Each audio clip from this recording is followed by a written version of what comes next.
Praise the Lord. बाप परमेश्वर की आराधना करेंगे। गीत संख्या 443 गाएंगे। मैं तेरा आगे आप चलूंगा। संग बुक ले लो। आए हम आराधना करते हैं।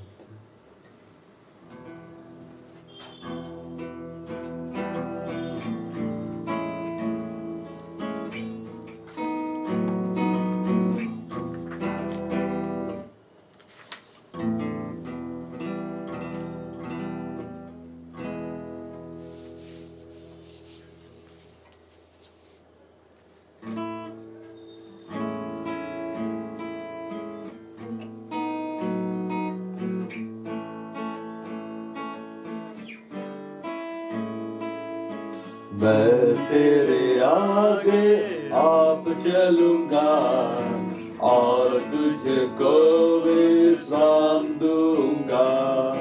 मैं तेरे आगे आप चलूंगा और तुझको विश्राम दूंगा।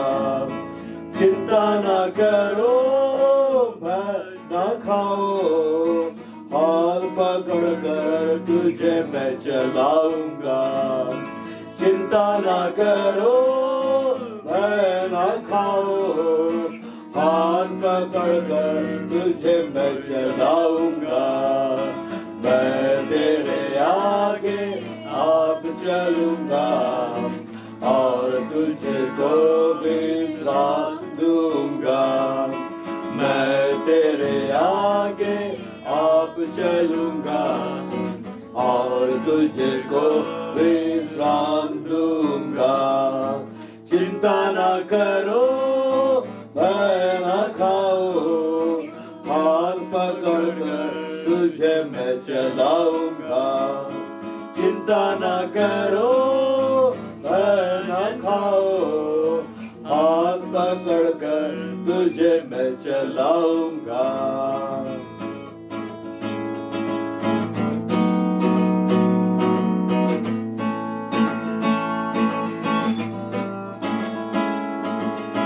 लाल समुंदर तेरे लिए रास्ता खोलेगा।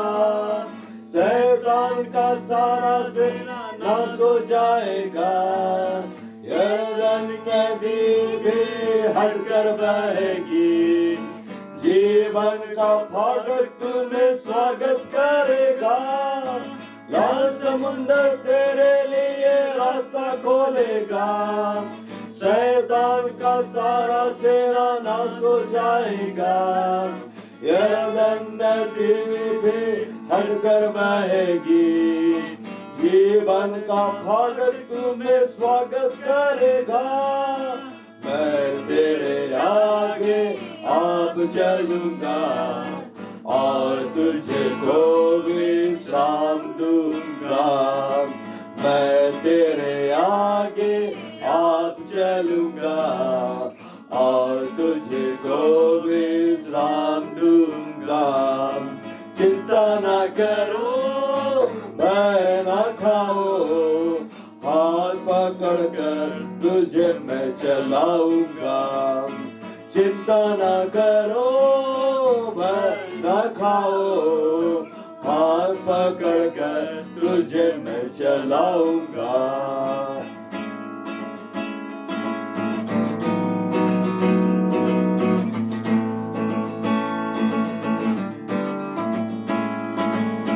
तेरे के निकट कोई दुख न आएंगी।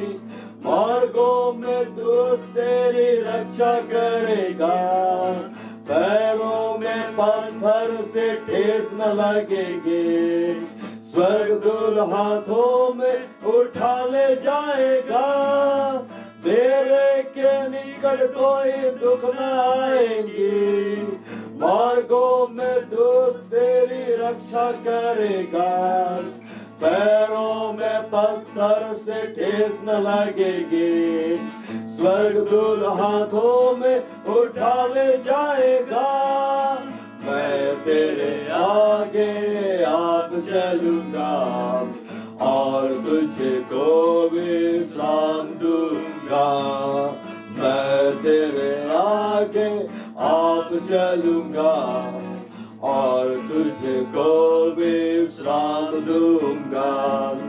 चिंता न करो, भय न खाओ, हाथ पकड़ कर तुझे मैं चलाऊंगा।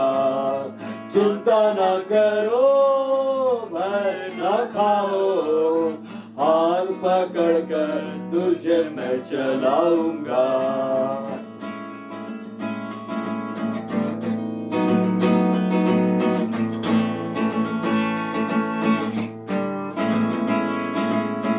मारा का पानी भी मीठा लगेगा, यरीहो के सर पर न गिर पड़ेगी।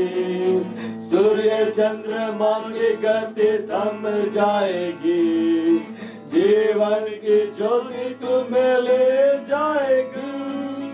मारा का पानी भी मीठा लगेगा, यरीहो के सर पर न गिर पड़ेगी।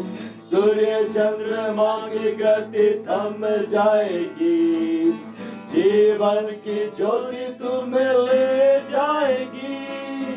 मैं तेरे आगे आप चलूंगा और तुझको विश्राम दूंगा। मैं तेरे आगे आप चलूंगा और तुझको विश्राम दूंगा। चिंता न करो, भय न खाओ, हाथ पकड़ कर तुझे मैं चलाऊंगा। चिंता न करो, भय न खाओ, हाथ पकड़ कर तुझे मैं चलाऊंगा। मैं तेरे आगे आप चलूंगा और तुझको विश्राम दूंगा। मैं तेरे आगे आप चलूंगा और तुझको विश्राम दूंगा। चिंता न करो, भय न खाओ, हाथ पकड़ कर तुझे मैं चलाऊंगा। चिंता न करो, भय न खाओ, हाथ पकड़ कर तुझे मैं चलाऊंगा। मैं तेरे आगे आप चलूंगा और तुझको विश्राम दूंगा। मैं तेरे आगे आप चलूंगा और तुझको विश्राम दूंगा।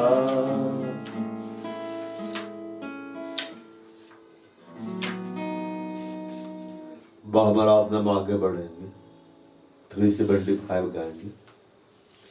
सेनाओं के हवा हमारे संग संग है।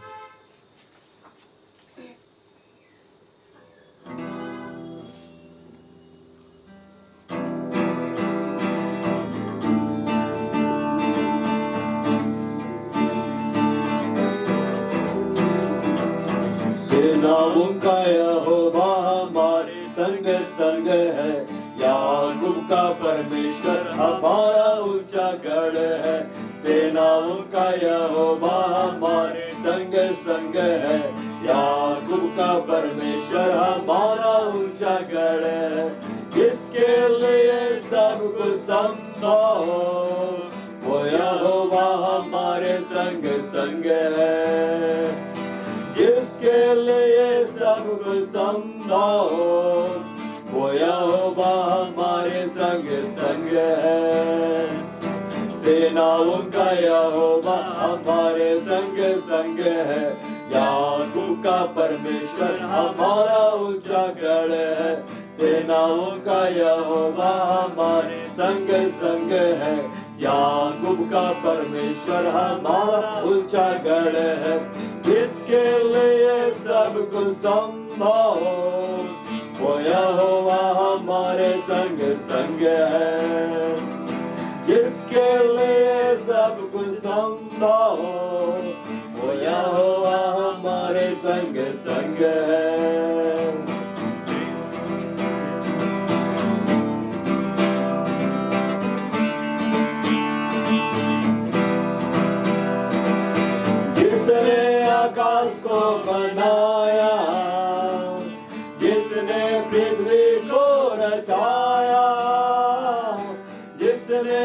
आकाश को बनाया, जिसने पृथ्वी को रचाया, वो सर्वशक्तिमान प्रभु है। वो यहोवा हमारे संग संग है, वो सर्वशक्तिमान प्रभु है। वो यहोवा हमारे संग संग है। सेनाओं का यहोवा हमारे संग संग है। याकूब का परमेश्वर हमारा ऊंचा गढ़ है। सेनाओं का यहोवा हमारा संग संग है। याकूब का परमेश्वर हमारा ऊंचा गढ़ है। जिसके लिए सब कुछ संभव, वो यहोवा हमारे संग संग है। जिसके लिए सब कुछ संभव, वो यहोवा हमारे संग संग है।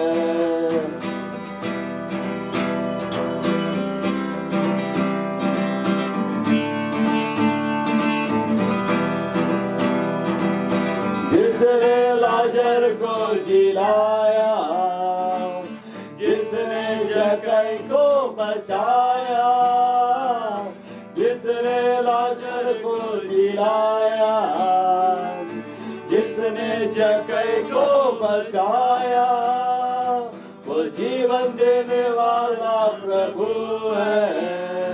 वो यहोवा हमारे संग संग है। वो जीवन देने वाला प्रभु है। वो यहोवा हमारे संग संग है। सेनाओं का यहोवा हमारे संग संग है। याकूब का परमेश्वर हमारा ऊंचा गढ़ है। सेनाओं का यहोवा हमारे संग संग है। याकूब का परमेश्वर हमारा ऊंचा गढ़ है।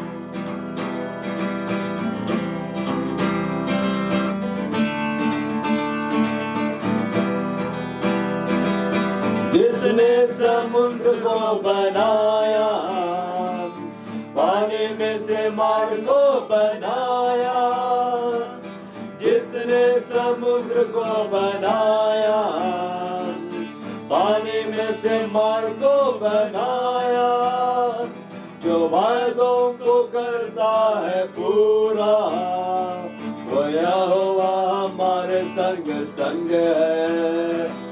जो वायदों को करता है पूरा, वो यहोवा हमारे संग संग है। सेनाओं का यहोवा हमारे संग संग है। याकूब का परमेश्वर हमारा ऊंचा गढ़ है। सेनाओं का यहोवा हमारे संग संग है। याकूब का परमेश्वर हमारा ऊंचा गढ़ है। जिसके लिए सब कुछ संभव, वो यहोवा हमारे संग संग है। जिसके लिए सब कुछ संभव, वो यहोवा हमारे संग संग है। और फिर से इस गीत के ऊपर गाएंगे।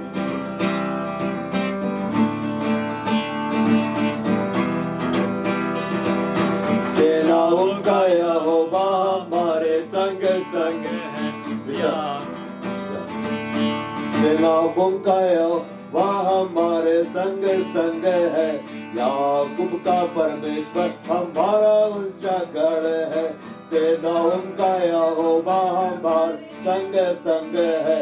याकूब का परमेश्वर हमारा ऊंचा गढ़ है। जिसके लिए सब कुछ संभव, वो यहोवा हमारे संग संग है। जिसके लिए सब कुछ संभव, वो यहोवा हमारे संग संग है।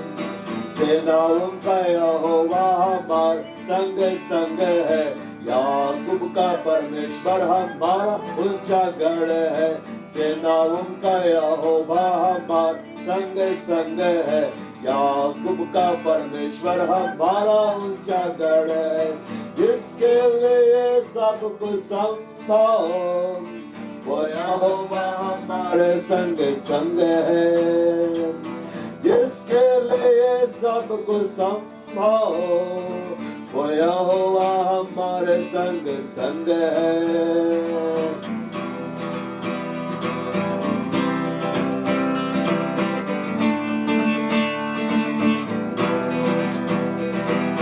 जिसने आकाश को बनाया, जिसने पृथ्वी को रचाया, जिसने आकाश को बनाया, जिसने पृथ्वी को रचाया, वो सर्वशक्तिमान प्रभु है। वो यहोवा हमारे संग संग है। वो सर्वशक्तिमान प्रभु है। वो यहोवा हमारे संग संग है। सेनाओं का यहोवा हमारे संग संग है। याकूब का परमेश्वर हमारा ऊंचा गढ़ है। सेनाओं का यहोवा हमारे संग संग है।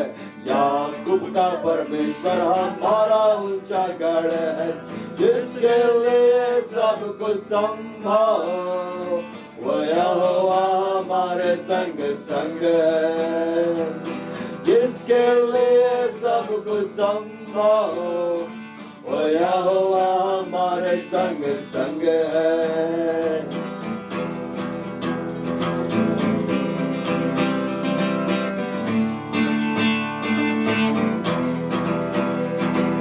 जिसने लाजर को जिलाया, जिसने जक्कई को बचाया, जिसने लाजर को जिलाया, जिसने जक्कई को बचाया, वो जीवन देने वाला प्रभु है।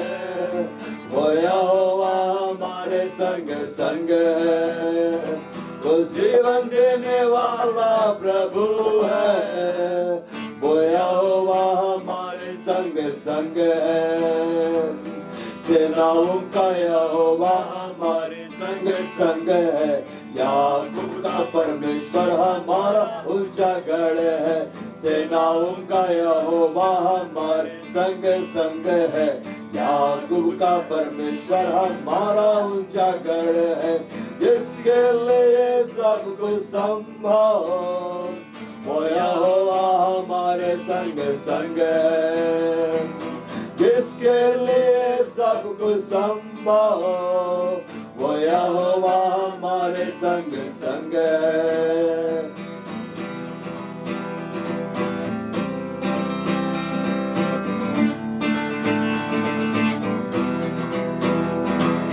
जिसने समुद्र को बनाया, पानी में से मार्ग को बनाया, जिसने समुद्र को बनाया, पानी में से मार्ग को बनाया, जो वायदों को करता है पूरा, वो यहोवा हमारे संग संग है। जो वायदों को करता है पूरा, वो यहोवा हमारे संग संग है। सेनाओं का यहोवा हमारे संग संग है। याकूब का परमेश्वर हमारा ऊंचा गढ़ है। सेनाओं का यहोवा हमारे संग संग है। याकूब का परमेश्वर हमारा ऊंचा गढ़ है। जिसके लिए सब कुछ संभव, वो यहोवा हमारे संग संग है। जिसके लिए सब कुछ संभव, वो यहोवा हमारे संग संग है। सेनाओं का यहोवा हमारे संग संग है। याकूब का परमेश्वर हमारा ऊंचा गढ़ है। सेनाओं का यहोवा हमारे संग संग है। याकूब का परमेश्वर हमारा ऊंचा गढ़ है। जिसके लिए सब कुछ संभव, वो यहोवा हमारे संग संग है। जिसके लिए सब कुछ संभव, वो यहोवा हमारे संग संग है। वो हम परमेश्वर का धन्यवाद करें, वो हमारे संग संग है। और अपने होठों को खोलकर हमें यहोवा का धन्यवाद करें कि वो हमारे संग संग है। आज इस घड़ी वो हमारे संग है। हम जिस भी कंडीशंस में है वो हमारे संग है। हमारे सबसे बड़ी भलाई यही है, हमारे सबसे बड़ी आशीष यही है, वो हमारे संग है। उसने कहा मैं तुझे नहीं छोड़ूंगा, मैं तुझे नहीं त्यागूंगा। मैंने तेरा चित्र अपने हथेलियों पर खोद कर बनाया और अपने हाथों को स्पर्श कर उठाए कहे यहोवा तू मेरे संग है। सेनाओं का यहोवा तू मेरे संग है। मैं अकेला नहीं हूँ, कहो मैं अकेला नहीं हूँ, मैं रात नहीं हूँ, तू मेरे संग है यहोवा। तू मेरा बल है, तू मेरा सामर्थ है, तू मेरी ताकत है, तू मेरा सब कुछ है। सेनाओं का यहोवा आज हमारे संग संग है। याकूब का परमेश्वर हमारा ऊंचा गढ़ है। आपके लिए उसने जितने वायदे दिए सबको पूरा करने की सामर्थ उसी के पास है। उसने कहा ना बल से होगा ना सामर्थ से होगा, मेरे आत्मा के द्वारा होगा। सिद्धाओं का यहोवा का यही वचन है। आज कंडीशंस को ना देखे, आज हम परमेश्वर की महिमा करे, कहे यहोवा तू मेरे संग है। सेनाओं का यहोवा तू मेरे संग है। तू ही मेरा परमेश्वर है, तू ही मेरा पिता है, तू ही मेरा बल है, तू ही मेरी सामर्थ है, तू ही मेरा सब कुछ है। हालेलुया। उसने कहा हे सुन जाग जाग अपना बल धारण कर। हमारा बल हमारा परमेश्वर यहोवा है, हमारा सामर्थ हमारा परमेश्वर यहोवा है। हे यहोवा हम तेरी बहेवा करते हैं तो हमारे संग है, तो हमारे संग है। वो कलीसिया आपका परमेश्वर यहोवा आपके संग है। और तू अकेला नहीं है, तू अनाथ नहीं है, तू निर्बल नहीं है, वो तेरे संग। उसने कहा जो बलहीन है वो कहे मैं वीर हूँ, जो बलहीन है वो कहे मैं वीर हूँ, क्योंकि यहोवा हमारे संग है। और जब यहोवा आपके संग रहता है वो गोलियात को आपके सामने गिरा देता है। जब यहोवा आपके संग रहता है वो आपको लहरों पर चलाता है। जब यहोवा आपके संग रहता है वो लाल समुद्र को फाड़ देता है। उसने कहा मैं तेरे आगे आगे चलूंगा, बड़ खबरदार तुझको समतल करूंगा। कहो यहोवा तू महान है। आज मेरी जिंदगी में तू मेरे आगे आगे चल रहा है। मैं तुझे देख रहा हूँ, तू मेरे आगे आगे चल रहा है, बड़ खबरदार तुझको समतल कर रहा है। और मैं कह रहा हूँ कलीसिया आपका परमेश्वर यहोवा आज आपके आपके सामने चल रहा है, बड़े खबर रास्तों को समतल कर रहा है, टेढ़े मेढ़े मार्गों को सीधा कर दे रहा है। ओ यस, उसने कहा मैं तेरे आगे आगे चलूंगा। ओ मैं पीतल के फाड़कों को तोड़ दूंगा, लोहे के किवाड़ों को तोड़ दूंगा। मैं तुझे अंधकार में छिपा गुप्त स्थानों में गड़ा हुआ धन दे दूंगा, जिसे तू जाने कि मैं इस्राएल का परमेश्वर यहोवा हूँ, कि तुझे नाम लेकर बुलाता है। आज परमेश्वर ने आपको बुलाया है कि आपको अंधकार में छिपा हुआ धन दे, गुप्त स्थानों में गड़ा हुआ धन दे। आज बाप का आगे आगे चलने वाला है, वो पीतल के फाड़कों को तोड़ने वाला है, लोहे के किवाड़ों को तोड़ने वाला है। यस, उसने आप कहा मैं तेरे आगे आगे चलूंगा। यहोवा आज आगे आगे चल रहा है। वो हम तेरी महिमा करते हैं, तेरी महिमा करते हैं। बावन्न भाषा बोले बाड़ा हुंदे मेड़ागड़े बाड़ा कदम जी बाड़े बाड़ा बेरु कुदर लाये बाड़ा बू संबड़े बाड़ा कदम रे बात बाड़ा बूड़े बिद्दर लाये रे बलामा ए रे बिला खुदा बारंबास्तर लादन जी बड़ला माड़ा बूदा बी रबला मसीबन जी बड़ला माड़ा कदर लादन जी बड़ला बूड़ा कदर लादन तबाड़ा मसीबा री मरबा मसीब बाड़े बा बाड़ा बूड़ा बंदर ला बाड़े बा दे बड़ंदा बोड़ खंदरिल्लावे दे बड़वा शिवा बाबा अंद में हो रे बालाबा अस्त्र लावे ले बड़ंदा बोड़ खंदरिल्लावे जी बड़ला हंदमा रे बालाबा सिम्बस्त्रिल्लावे बड़ा बोड़ बालाबा सम बड़ा बाती बॉय हवा आज तो अपने कलीसिया से बोलेगा बातें करेगा और हर एक हृदय को विश्राम देगा। धन्यवाद यीशु मसीह के नाम में आमीन।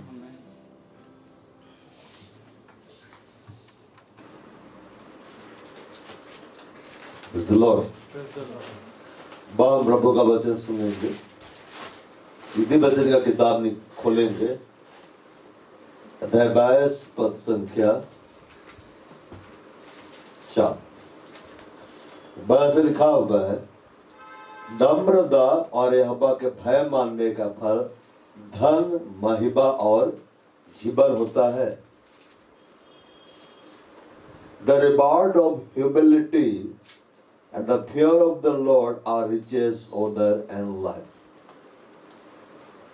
By humility and fear of the Lord are riches and honor and life। यह बाइबल में लिखा गया है कि अगर हम नम्र होंगे, हम क्या होंगे? भाव नम्र होंगे और यहोवा का भय मानेंगे तो उसका एक फल देगा परमेश्वर। धन देगा, महिमा देगा और जीवन भी देगा। 3 बात को बतलाया जा रहा है। क्या बात बतलाया जा रहा है? धन देगा, महिमा देगा, जीवन देगा। मगर यहाँ बात बोला जा रहा है कि नम्रता, इंग्लिश में उसको लिखता है ह्यूमिलिटी। क्या लिखता है? ह्यूमिलिटी। और ये जो ह्यूमिलिटी वर्ड है, इसका जो रूट है, जो जड़ शब्द है, जहां से इसको लिया गया है, ये लैटिन के वर्ड से लिया गया है ह्यूबस, जिसका मतलब होता है पृथ्वी की ओर। तो नम्रता का मतलब ये है, कई बार हम सोचते हैं कि नम्रता का मतलब क्या है। उसका मतलब यह है झुकना, पृथ्वी की ओर झुकना, अपने निगाहों को पृथ्वी की ओर करना, जो लैटिन वर्ड में इसका मीनिंग है। और अधीनता को स्वीकार करना, दूसरे को अपने से श्रेष्ठ जानना और दूसरे की अधीनता में रहना। अगर हम देखेंगे यीशु मसीह का जीवन ऐसा ही था। परमेश्वर हमें देना चाहता है, बाइबल में लिखा हुआ है धन यहोवा ही देता है। अब किस धन के बारे में बोला जा रहा है यह बाद में देखेंगे। धन यहोवा ही देता है, वह उसके साथ दुख नहीं मिलाता है। और यहाँ पर है कि महिमा का जिक्र किया गया है। यदि हम उसके साथ दुख उठाए तो महिमा भी पाएंगे। किस तरह का दुख हम उठाएंगे तो प्रभु महिमा को भी देगा। दुखी सब लोग हैं। एक आत्मिक व्यक्ति भी दुखी है, एक संसारिक व्यक्ति भी दुखी है, लेकिन किस तरह के दुख को हम उठाएंगे तो प्रभु अपने महिमा में हमें शामिल करेगा। और यीशु मसीह बोला, मैं तुम्हें जीवन देने आया हूं, बहुतायत का जीवन देने आया हूं। किस तरह से हम उसके जीवन को हम अपने जीवन में देख सकते हैं? जीवन तो सभी जी रहे हैं। एक आत्मिक व्यक्ति भी जीवन जी रहा है, एक संसारिक व्यक्ति भी जीवन जी रहा है। मगर क्या मेरे पास वो जीवन है जो प्रभु मेरे को देना चाहता है, जो प्रभु में रह कर जी सकते हैं? तो यहाँ बात किया जा रहा है ह्यूमिलिटी का। और ये वर्ड लैटिन वर्ड ह्यूबस से लिया गया है, जिसका मतलब है पृथ्वी की ओर झुक जाना। पृथ्वी में क्या है? धूल है, गंदगी है, उसकी ओर झुकना। और आप तभी झुकते हैं, अब कब झुकते हैं? जब आपको ऊपर एक भार रहे। क्या रहे? भार रहे। अब ऐसे खड़े रहेंगे, अब ऐसे सीधे सीधे खड़े रहेंगे, लेकिन जब आपको ऊपर वजन डाला जाएगा और आप वो वजन ज्यादा होता चला जाएगा, भार ज्यादा होता चला जाएगा, तो आप झुकेंगे। वजन आपको क्या करती है? झुकाती है। देखिए, हम कई बार ये सोचते हैं, बोलते हैं कि एक अच्छा पेड़ अच्छे फलों से लदा हुआ होता है। ठीक है, अच्छे फल से लदा हुआ होता है, लेकिन अच्छे फल तो है लेकिन उसमें वजन भी है, तभी वो झुकता है। नम्रता मतलब ह्यूमिलिटी, मतलब पृथ्वी को झुक जाना, जो ह्यूबस वर्ड से लिया गया, झुक जाना ऑफ द अर्थ, पृथ्वी को झुक जाना। अरे तब होगा जब आप अपने दूसरे को अपने से श्रेष्ठ जानेंगे। मतलब आप समझे, परमेश्वर अपने अधीनता थोपता नहीं है। परमेश्वर चाहता है हम अपनी इच्छा से ले। अब इधर सुनिए, मसीह ने स्वतंत्रता के लिए हमें क्या किया है? स्वतंत्र किया है कि नहीं? Praise the Lord। तो तुम इसी में स्थिर रहो और दासत्व के जुबे में ना जूतो। हम पढ़ते हैं गलातियों की किताब, हम खोलते हैं, ठीक है, ये वचन हम लोग सामने रखेंगे, मतलब याद रखेंगे। गलातियों की किताब हम लोग खोलते हैं, वचन से देखते चलते हैं। गलातियों अध्याय 5 पद संख्या 1। मसीह ने स्वतंत्रता के लिए हमें स्वतंत्र किया है, अब ऐसे में स्थिर रहो, दासत्व के जुबे में फिर से ना जूतो।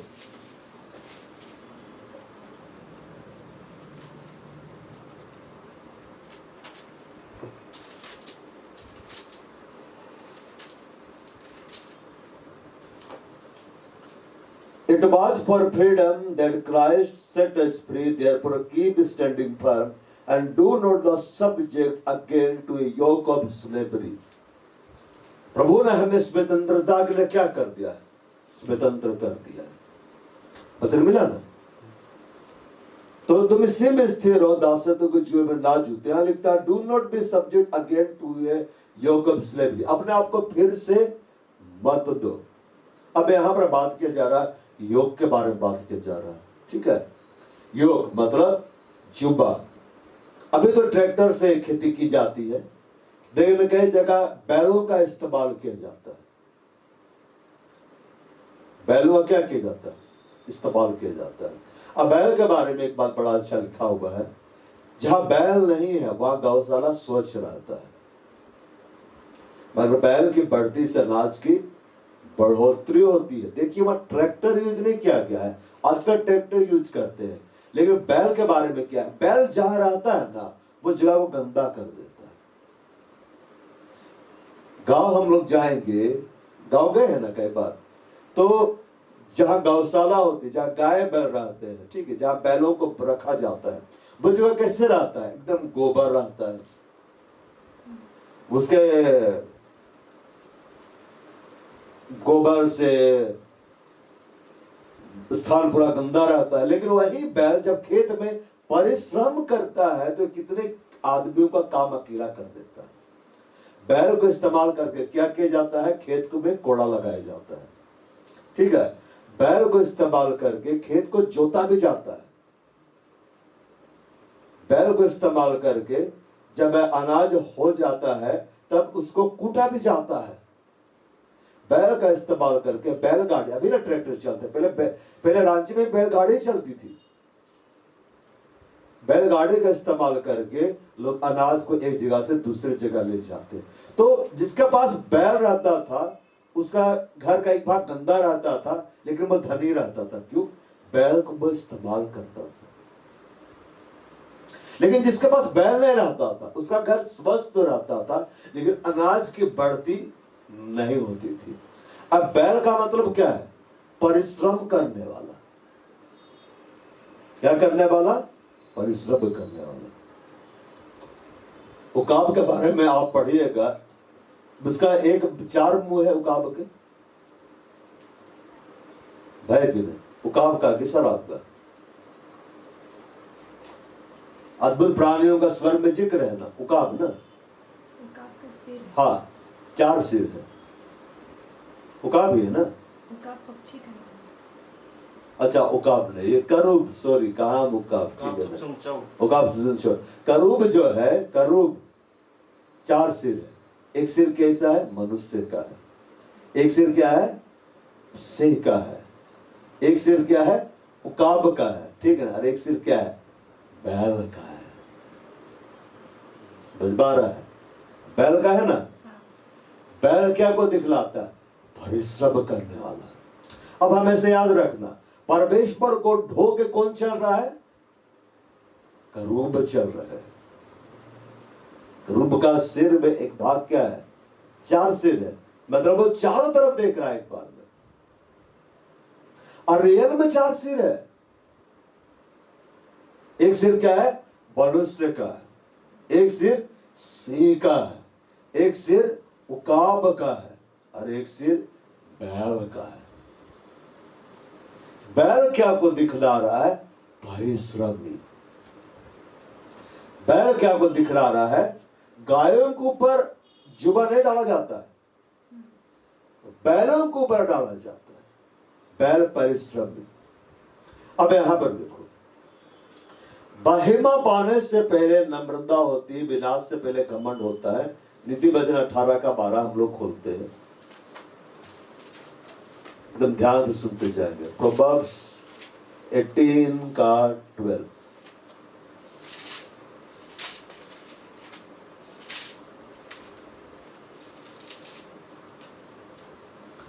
वहां पर ऐसा लिखा हुआ है 18 का 12।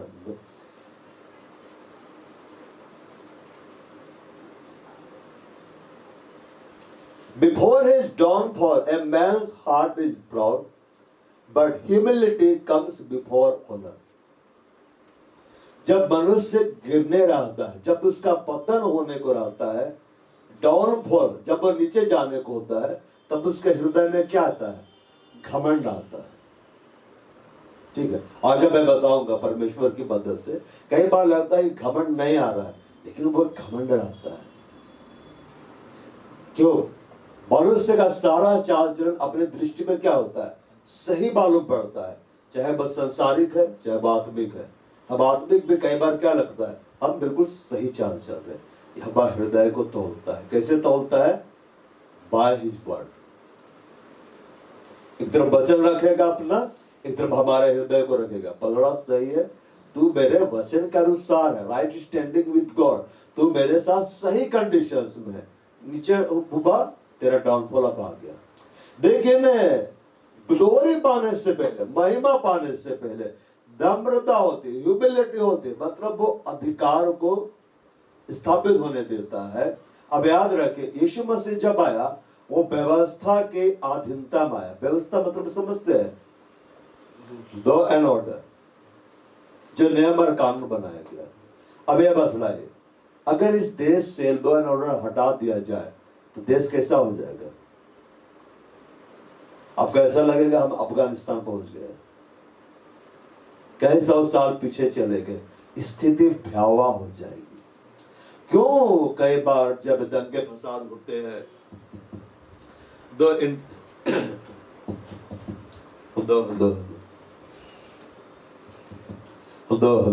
हाँ ठीक है। क्यों? कई बार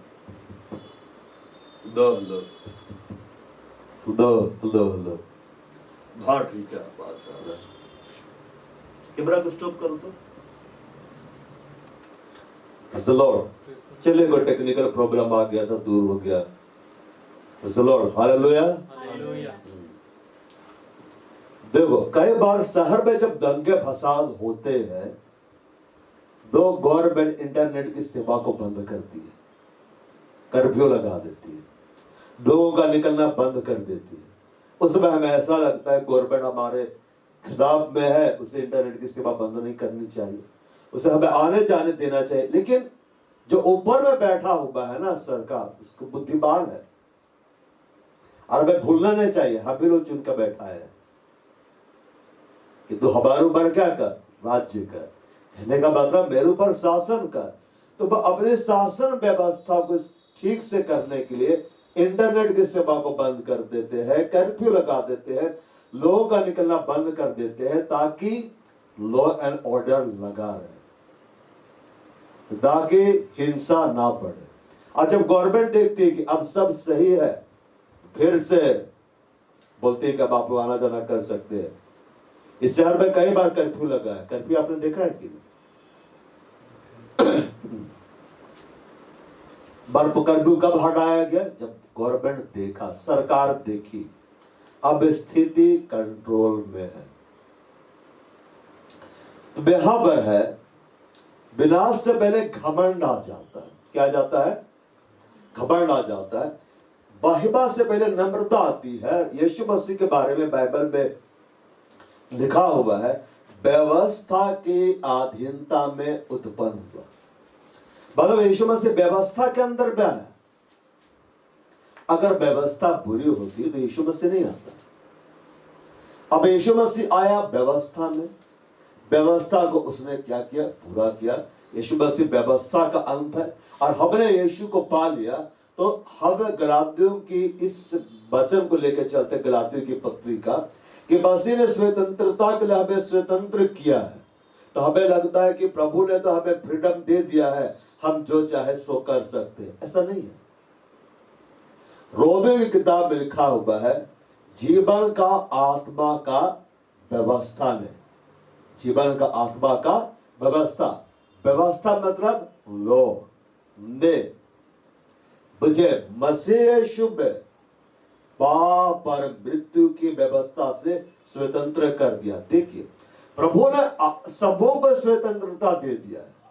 वो स्वतंत्रता का कोई सीमा नहीं है, लेकिन उस स्वतंत्रता को हम कैसे देख सकते हैं? जितना ज्यादा पवित्र आत्मा का व्यवस्था में चलेंगे। पवित्र आत्मा आपने पा लिया है। ये वही पवित्र आत्मा है जो यहोवा के अंदर में रहता है। ये वही पवित्र आत्मा है जो जल के ऊपर मंडला रहा था। ये वही पवित्र आत्मा जो यीशु के ऊपर आया। ये वही पवित्र आत्मा जो 120 चेलों के ऊपर में उंडेला गया। और ये वही पवित्र आत्मा जो आपके और मेरे ऊपर उंडेला गया। सेम होली स्पिरिट, न 1% ज्यादा न 1% कम, बिल्कुल बराबर। तो बात क्या है कि यीशु मसीह कैसे इतना आगे बढ़ गया जबकि वो तो मनुष्य था। और हम कई बार क्यों आगे नहीं बढ़ पाते हैं? क्योंकि पवित्र आत्मा तो हमने पा लिया है, लेकिन हम उसकी व्यवस्था में नहीं रहते। जैसा वो सिखलाता है वैसा हम नहीं करते। और जब वो जैसा आपको बतला रहा है, जैसा आपको सिखला रहा है, आप वैसा ही करते जाते हैं, इसका मतलब है कि आप नम्र हैं। अब कल मैंने भाई प्रीतम को बोला था कि अन्य भाषा बोलो ज्यादा। उसके पहले तो मैं अन्य भाषा ज्यादा नहीं बोलते थे। कल जाके अन्य भाषा ज्यादा बोले, आत्मिक जीवन में उछाल आया कि नहीं? क्या हुआ? भाई प्रीतम ने अपने आप को नम्र किया कि मुझे गंभीरता से बतलाया गया है कि बोलना है। मैं बोला और अब मैं पढ़ रहा हूं। आत्मिक उन्नति अब दिखलाई दे रहा है। देश आप बोल रहे हैं, आत्मा की उन्नति अब दिखलाई दे रहा है। पहले नहीं बोलते थे तो दिखलाई नहीं देता था। देखिए, पवित्र आत्मा पा लिए है दोनों भाई लोग, लेकिन बोलते नहीं थे तो प्रभु काम नहीं कर रहा था। जैसे बोलना शुरू में, मतलब अधीनता को स्वीकार किए कि प्रभु सिखलाया अपने दास के द्वारा, अब बोलना है। प्रभु उन्नति को बढ़ाना क्या कर दिया? शुरू कर दिया।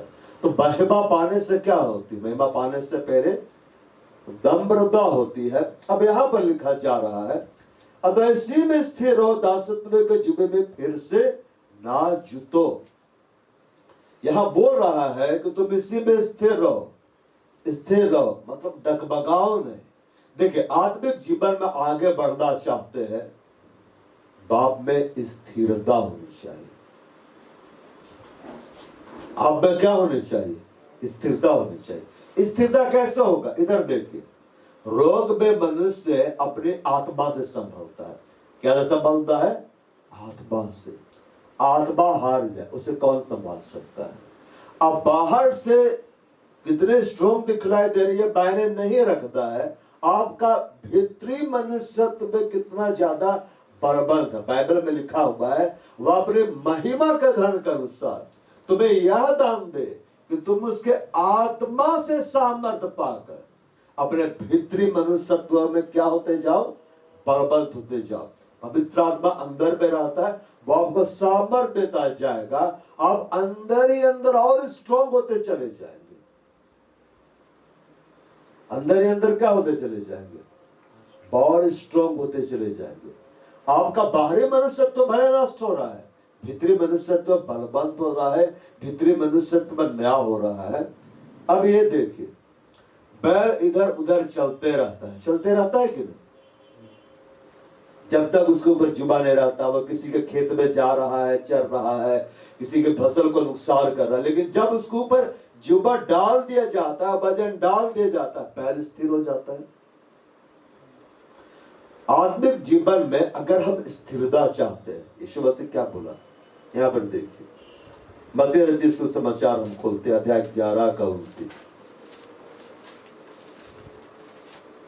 मत्ती का किताब खोलो, अध्याय 11 पद से 29 बोलता है, मेरा जुबा अपने ऊपर उठा लो और मुझसे सीखो, क्योंकि मैं नम्र और मन में दीन हूं।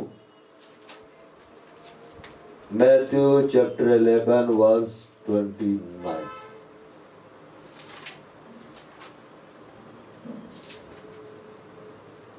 बोलता, take my yoke upon you and learn from me. अब इधर देखिए, बोल रहा है, for I am gentle and humble.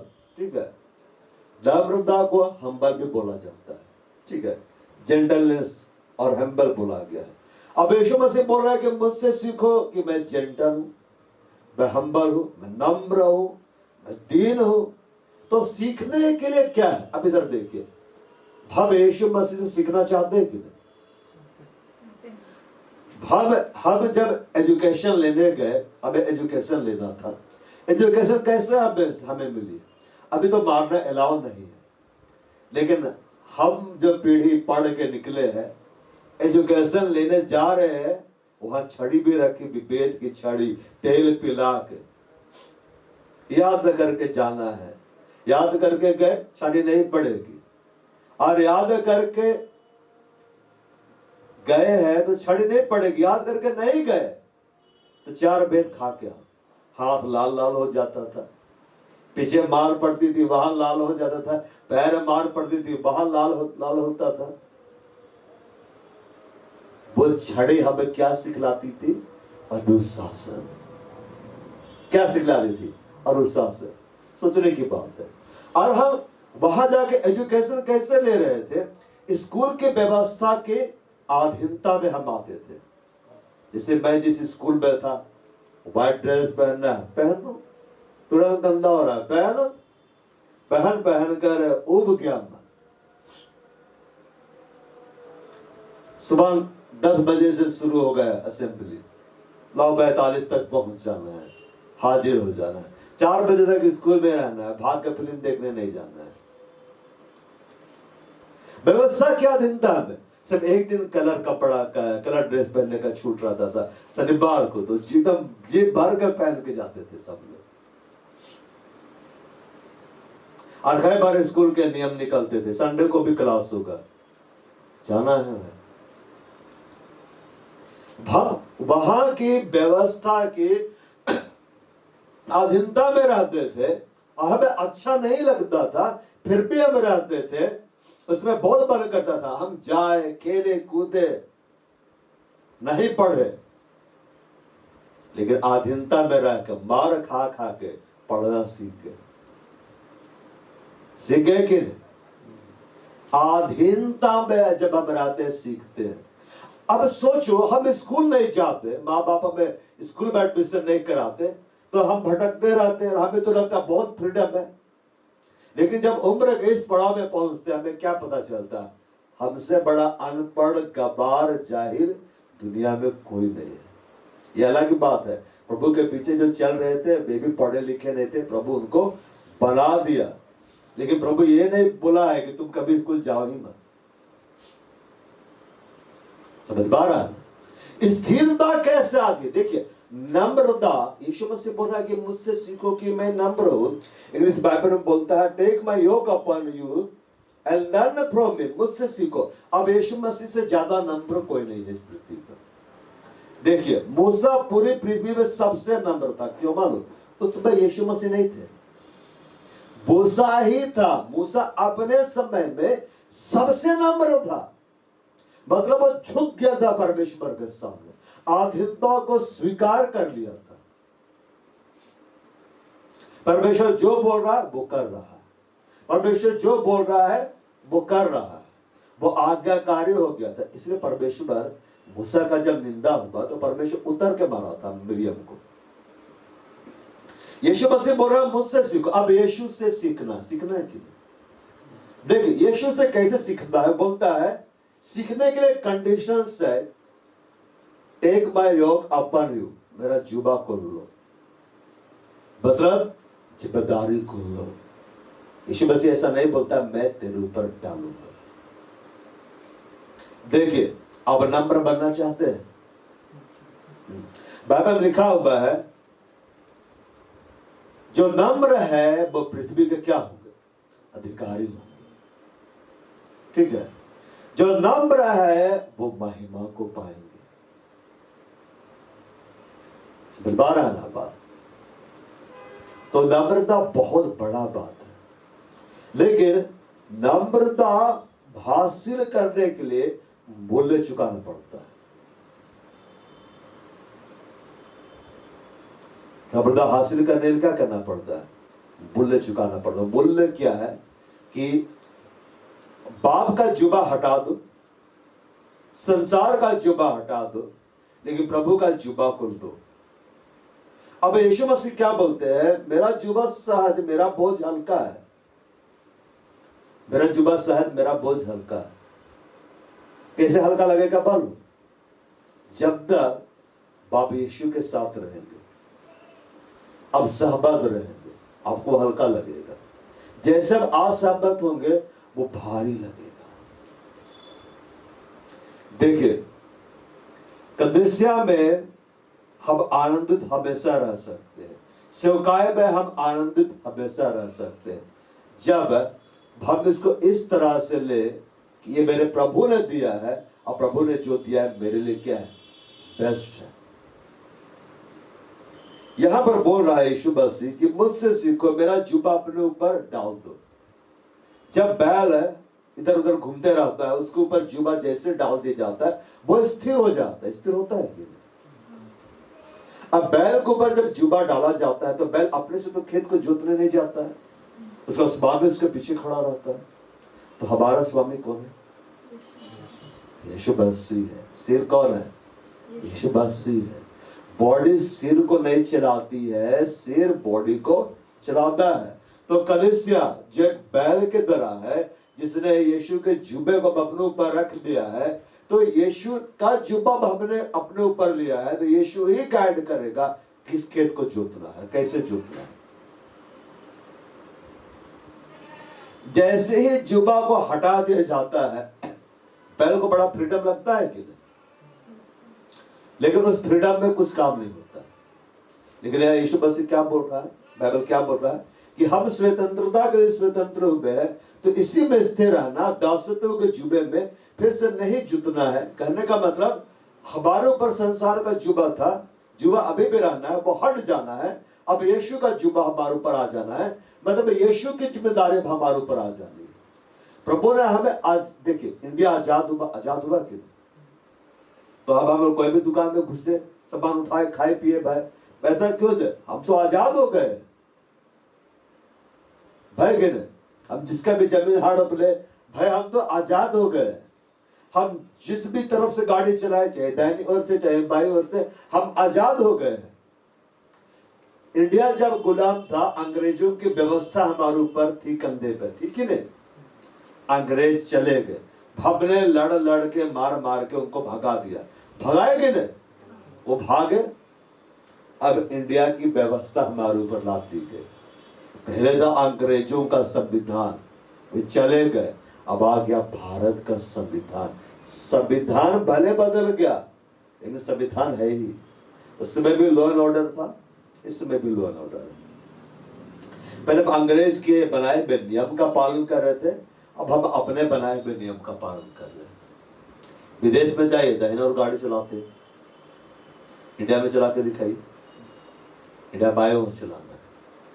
मतलब आप समझे, प्रभु ने आपको स्वतंत्र किया है, इसका मतलब यह नहीं कि जिम्मेदारी नहीं है। आप जिम्मेदारी को नहीं लेंगे तो आपका जीवन में अस्थिरता रहेगा, और जब अस्थिरता रहेगा आप कुछ सीखेंगे नहीं, आप कुछ सीखेंगे नहीं। तो यहां प्रभु बोल रहा है कि मेरा जुबा अपने ऊपर उठा लो, मतलब मैं जिन जिम्मेदारियों को दे रहा। अब जिम्मेदारी क्या क्या है उस बात को आप समझिए। सबसे पहले जिम्मेदारी क्या है? हम पढ़ते हैं, रोमियो की किताब खोलो, अध्याय 12।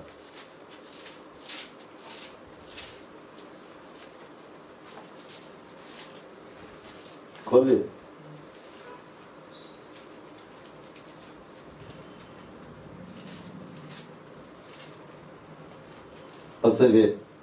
इसलिए हे भाई, मैं तुमसे परमेश्वर की दया स्मरण दिलाकर विनती करता हूं कि अपने शरीरों को जीवित और पवित्र परमेश्वर का भावता बलिदान करके चढ़ाओ, यही तुम्हारी आत्मिक सेवा है। बैल को क्यों पाला जाता है? ताकि वह स्वामी का सेवा करे। उसको भर भर के जो चारा खिलाया जाता है ना, सुबह को शाम को, इसलिए नहीं खिलाया जाता है कि तू पड़ा रहे। अगर वो पड़ा है तो इसलिए पड़ा कि एक दिन काट के खा जाएंगे उसको। दो ही रीति से खिलाया जाता है, या तो खिला रहे हैं, मेरा खेत में काम करेगा, काम नहीं करेगा तो काट के खा जाना है। तो प्रभु तो हमें काट के खाने के लिए नहीं खिला रहा है। एक ही है सर जो हमें अगर दे रहा खाने के लिए, और उस तरह से नहीं करा, शैतान भी देता है कि एक दिन इसको मैं काट के खा जाऊंगा, ये मेरे पास आ जाएगा। लेकिन प्रभु क्यों देता है? ताकि हम उसके लिए परिश्रम करें। यहां पर क्या है? मैं परमेश्वर के दया स्मरण दिलाकर, उसने अपनी दया से हमें छुड़ाया है, पाप से क्या कर दिया है? छुड़ा लिया है। अपने लहू से हमें छुड़ा लिया, हमें फ्रीडम दिया है। तो विनती करता है कि अपने शरीर को जीवित। अब हमारी एक जिम्मेदारी है, एक योग है जो मेरे ऊपर लादा गया है कि मैं अपने शरीर को प्रभु के लिए जीवित करूंगा। मतलब मैं इस देह को प्रभु के लिए अब इस्तेमाल होने के लिए मैं क्या करूंगा? दूंगा। बैल अपने आप को देता है। यीशु मसीह बोला, मुझसे सीखो मैं नम्र हूं, तो उसके लिए तुम मेरी जिम्मेदारी को उठाओ। तुम्हें अपने आप को मेरे लिए देना पड़ेगा, मैं जबरदस्ती तुमसे नहीं लूंगा। देखिए, बहुत सारे लोग प्रभु में आते हैं, लेकिन कोई होता है जो नम्रता में बहुत आगे बढ़ जाता है और कोई आगे नहीं बढ़ पाता, कोई वही का वही रह जाता है। कारण एक ही है, एक जिम्मेदारी को ले लेता है और डिसाइड करता है कि हाँ मुझे अब करना है, और एक होता है कि मुझे लेना ही नहीं। जो बैल जिम्मेदारी को ना ले और भागते रहे, उसके ऊपर जुबा लादा गया और उसको तोड़ के भाग रहा, अंत में क्या करेगा? उसका मालिक उसको एक जगह पहुंचा देगा, कसाई खाना। विदेश में खाते हैं ना बैल, हाँ लखनऊ में भी खाते हैं। कसाई खाना क्या कर देगा? पहुंचा देगा, और वहां उसको काटा जाएगा, उसके छोटे छोटे टुकड़े कर दिए जाएंगे और लोगों को दे दिया जाएगा खाने के लिए। लेकिन जो अपना स्वामी का जिबा उठाता है बैल, अब स्वामी जिधर बोलता है उधर बोल जाता है, काम करते रहता है, स्वामी प्रसन्न रहता है, उसको और अच्छा चारा देता है, उसका और देखभाल करता है। तो यहां पर जिम्मेदारी क्या है कि अपने शरीर को जीवित समझना है, मतलब अपने शरीर को अवेलेबल करना है व्यक्तिगत रूप से परमेश्वर के लिए। और क्योंकि हम कलीसिया में प्रभु के देह में जोड़े गए एक अंग है, अपने आप को प्रभु के लिए जीवित समझना है। अब जीवित कौन है? राजा हिजकिय्याह क्या बोलता है? जीवित ही तेरी महिमा करता है। अब इस बात को समझिए। अब उत्पत्ति में ले जा रहा है, बाइबल बहुत गहराई में प्रभु लेके चल रहा है। जो अभिषेक का तेल आपके ऊपर लगाया गया ना, आपने प्रार्थना की कि प्रभु तेरा अभिषेक मुझे वचन को सिखलाए। ये सेशन ऐसा नहीं कि आज खत्म होगा, कई दिन चलेगा तब जाके खत्म होगा। हिजकिय्याह राजा ने कहा जीवित ही तेरी क्या करता है? महिमा करता है। ठीक है, अब महिमा हम कैसे करते हैं प्रभु की? यीशु मसीह ने कहा जो काम तूने मुझे इस पृथ्वी पर करने को दिया उससे पूरा करके मैंने तेरी महिमा की है। यीशु मसीह दूसरा आदम थे जिसने काम पूरा किया था। अब पहला आदम ने काम को पूरा नहीं किया था। अब पहले आदम को परमेश्वर ने क्या कहा था कि तू वाटिका में काम करे और इसकी रक्षा करे। देखिए, पूरा पृथ्वी को परमेश्वर ने बनाया था, अब इस बात को समझिए। लेकिन परमेश्वर ने आदम को रखा कहां था? अदन की वाटिका में। काम करने कहां बोला था? अदन की वाटिका में, ठीक है ना। पूरा पृथ्वी का अधिकार उसके पास था, लेकिन काम करने कहां बोला था? अदन की वाटिका में। रक्षा किसकी करने बोला था? अदन की वाटिका की। ये नहीं बोला था कि पृथ्वी में घूमो, बोला था कि तुम्हें मैं आशीष देता, फलो फूलो पृथ्वी में भर जाओ, भले पूरा पृथ्वी ऊपर अब तेरा अधिकार है। लेकिन काम करने के लिए एक फील्ड ठहराया था, और वो फील्ड था अदन की वाटिका। समझ पा रहे हैं बात? आदम उस काम को करने में चूका, परमेश्वर की महिमा उससे नहीं हुई, परमेश्वर ने उसको निकाल दिया। परमेश्वर ने उसको क्या किया? निकाल दिया। अब यहां बोला अपने शरीर को जीवित समझना है, जीवित ही तेरी महिमा करता है। तो आदम ने परमेश्वर की महिमा किस तरह से नहीं की? परमेश्वर क्या क्या नहीं मानकर, लापरवाह होकर, दूसरे की सुनकर। किसकी सुनकर? दूसरे की सुनकर। तूने जो अपनी पत्नी की बात सुनी, मेरी नहीं सुनी, निकालता है प्रभु इसको। और यीशु बात को सुना। तो जिम्मेदारी हम कैसे उठाते हैं? सुनने के द्वारा।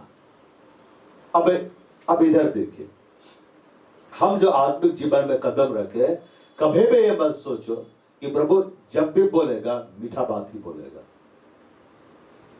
कई बार यीशु मसीह की शिक्षाएं बड़ी हार्ड लगती है, कई बार यीशु मसीह की शिक्षाएं बड़ी कड़वी लगती है, कई बार यीशु मसीह की शिक्षा ऐसे लगती है कि इसे कौन सह सकता है।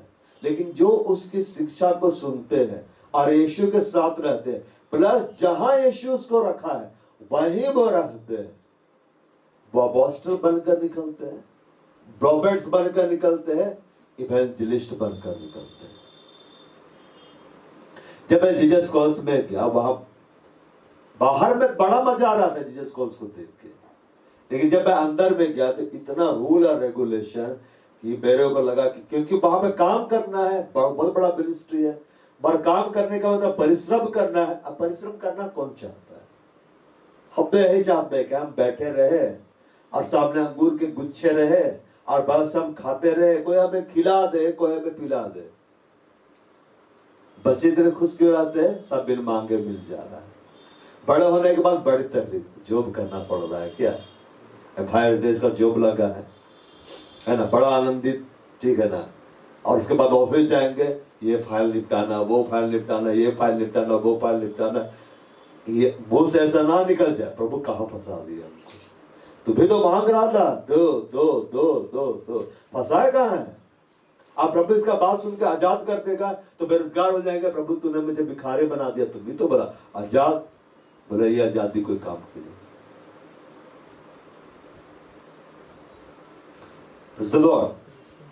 अपने शरीर को क्या समझना है? जीवित, मतलब प्रभु के लिए क्या करना है? देना है। प्रभु के लिए देना सीखो। प्रभु के लिए क्या करना सीखो? देना सीखो।